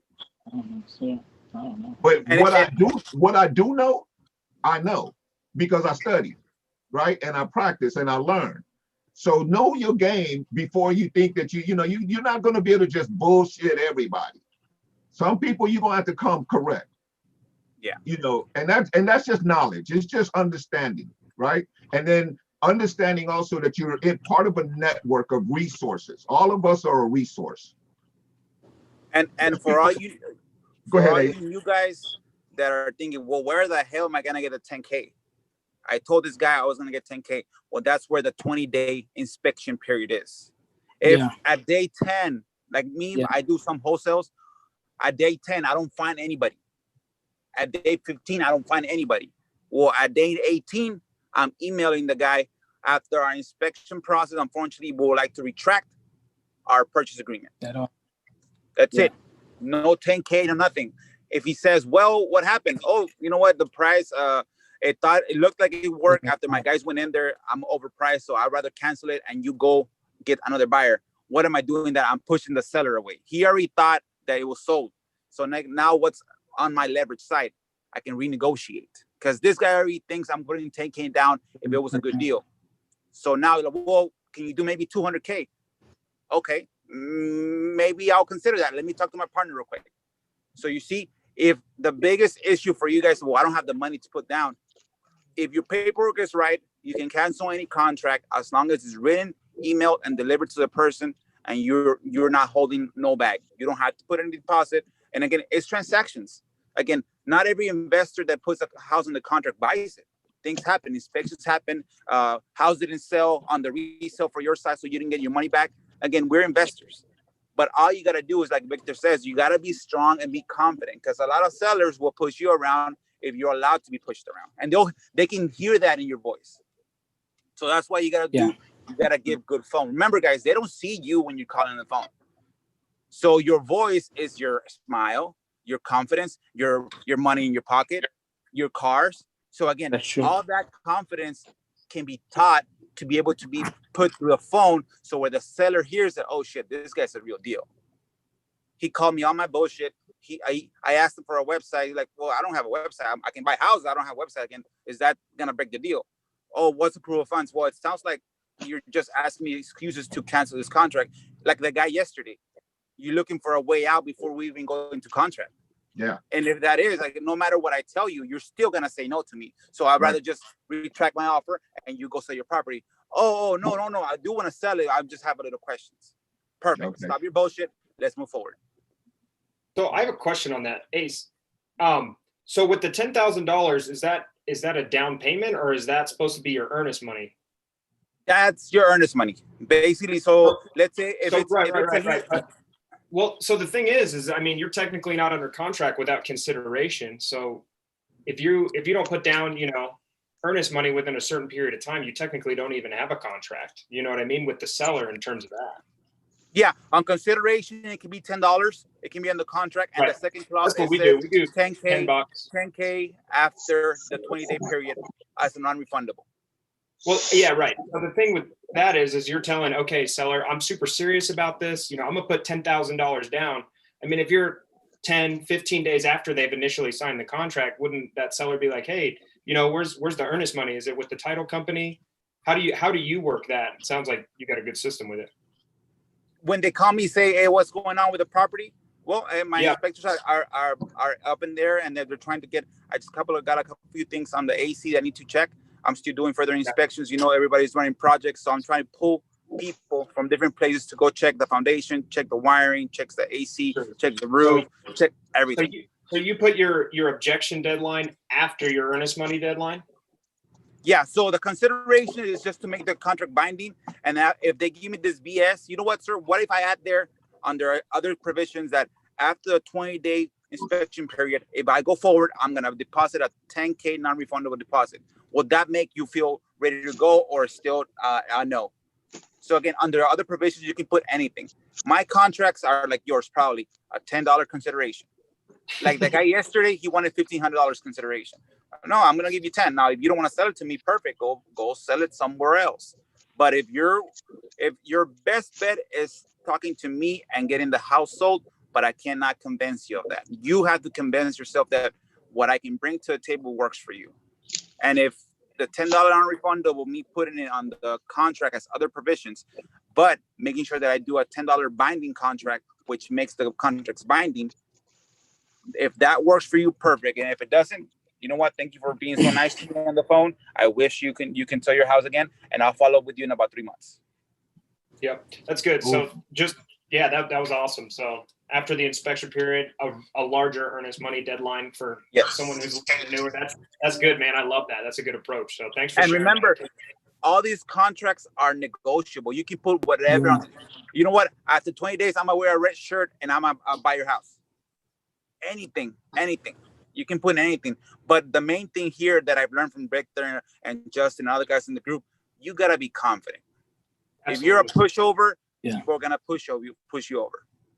But again, you're nice when you need to be nice, and when they're basically throwing you crumbs. You know what, sir? It sounds like no matter what I tell you, something that I did or something that somebody else did, it's not gonna make you sell the property right now, and it's understandable. Again, your time is valuable as ours. So I'd rather just end the call right now, and then maybe I'll call you back in 3 months. Maybe you can make an agreement back in that time frame. Hey, Ace, have you ever had to follow through on that deposit, that non-refundable? What was that? I say, have you ever had to follow through with that non-refundable deposit after 20 days? No, because usually I don't get those objections, but when I can tell that if that's the reason why they don't want to sell, I'll do it. But most of the times, oh no, it's this. So I just put a $10 non-refundable. That's it, $10. Never have I had to do the 10K, 5K, 3K. Never. No, by that time you found your buyer, so you're already committed, and the buyer is able to fulfill. So the main reason why they tell you that is because you really want to dig down if it's bullshit. That's the main thing. If it's bullshit that he's telling you that he's not comfortable with you. If he's comfortable with you, then put $10 for consideration to get it binding. Go find yourself a buyer, and then when the buyer comes in, lock it up at 10K. What I found out? I found out that if it don't start out right, it ain't gonna finish right. That's strong. Exactly. That's hey, strong. Ace, Ace, I know, and I totally understand where you're coming from with that piece right there. I actually did that a few times with attorneys, where I gave an earnest money deposit in the beginning, and I told them once after the inspection time it's over, I give you probably $10,000, $15,000 that you're asking for. So within that time frame, I'm out there hustling and busting my butt off just to get me a buyer. And then once I found me a buyer, we was able to give the money that we actually agreed upon. And that, I think that's actually a good way if you want to lock the deal. But mostly I do that with attorneys because it makes more sense for them and it's more better. So they can actually feel comfortable. That's right. Yeah, if you do agree to put in an escrow deposit of $5,000, make sure that if you get the buyer puts that amount. The buyer. It's the buyer. Yeah, the end buyer. Yeah, definitely. Yeah. If the only way to lock this deal up is putting a 10K non-refundable after the 20 days, then your buyers, when you wholesale that contract out, the buyer knows that he needs to put a 10K non-refundable escrow deposit. Correct. And the only way you can move back if they cannot give you clean title. Correct. Yeah, that's exactly. Yeah, if you got to match it. If you're giving the seller 10K non-refundable, you're asking the buyer for 10K non-refundable. Yeah, or you probably ask for more. Yeah, more. If it's a good deal, usually, you can ask for 10, 15. Depend. Again, it all goes by the market. If he's gonna buy, he's gonna give you more. He don't care. 15, 20. Yeah, okay. Yeah. If it's a deal, you'll put 20K. Yeah, he'll give you 20. Yeah, because he's looking at the back end. He understands what his returns are. He understands that he wants this property in this area or whatever the deal is. He's sold on this deal. So it's just money up front before you sign the final documents. It's no big deal to a buyer, especially one who's seasoned and understands what he's doing. Correct. Exactly. Yeah. So don't let the sellers push you around, guys. Again, That's the main thing that I've learned through the years. Again, a buyer will treat you the way you want to be treated. And if you don't respect yourself, they're not gonna respect you. Respect you, yeah. They're gonna push you around, and that's why the guts is here. Yeah. Because again, people get tired of getting pushed around, and I hear it when I go to stores and everything. People get pushed around. Like, man, that's shitty, and you're getting paid minimum wage, and you still allow yourself to get pushed around. Man, that sucks. Yeah. Yeah, that's real talk right there, guys. That is really the bottom line. And when we talk about guts, it just means having guts. Having the guts to walk on the thin branches and have them, not want to do the deal with you. But what you'll find most of the time is if you qualify these people correctly and you hold them to account on something, they're either going to perform or they're not. And if they're not, you need to know as early as possible. Yeah, because you have too much invested time, energy, loss of other deals that you could have been chasing or closing while they're playing this game with you. All those things are going on while they're over there bullshitting, right? So you have to take control. You have to have the guts to take control of the situation, just like Ace is talking about. You have to posture and a lot of times when you get in there and you start having these conversations, put yourself in a position, stand up tall, stand up, walk around, do whatever it is you have to do to feel that sense of not superiority, but a certain level of knowledge and expertise that you have. Like, I'm running this, right? So sometimes I know a lot of us, we want to sit down and we want to relax and, we're having a conversation and it comes across like that. It comes across like that. And that's not your strongest move. I'm just saying, it's not your strongest move. Your strongest move is to take control of this scenario and say, look, I can get you this, and this, and this is going to solve your problem. Is that correct? Okay, great. If I put this all on paper, you're ready to move forward today. Great. Control. Every deal that has not closed for me, I can always go back and look at where did I lose control. And oftentimes, like I believe Ed was saying, it's at the beginning. It's right at the beginning where I started letting, stuff start sort of slip and start to, simmer with questions and whatnot. Can't afford it. Hey guys, today was another amazing role play day. Man, you guys are so awesome. Thank everybody for participating. Thank everybody for sharing. I don't have everybody's name on the list, but let Jaime, Jerry, Neil, Rashid, Alex, Aisha, thank you, Aisha, for being here. Ed, thanks for all your input, my friend. Waylon, I know you didn't jump in today, buddy. It's always great to see you. Ace, obviously love all your input and feedback all the time, man. Aaron, Joe, Ronnie and Joshua, man, appreciate you guys for jumping in here with us and sharing. Michael Goolsby, my man, appreciate having you. Myra, Jimmy Jean, you know how much I love you, baby. I appreciate it. Thanks for showing up. Jaime, always good to see you. Jaime, we're going to get you on these role plays the next time, buddy, because I see you trying to hide in the weeds. We getting you next time. You good with that? Yeah, Vicky, we appreciate you, man. You do a great job, man. All right. You guys have a great week. Enjoy your weeks and much success to all of you. I'll see you tonight. Thank you. All Everyone right. have a great day. All right. Bye-bye, folks. All right. Bye.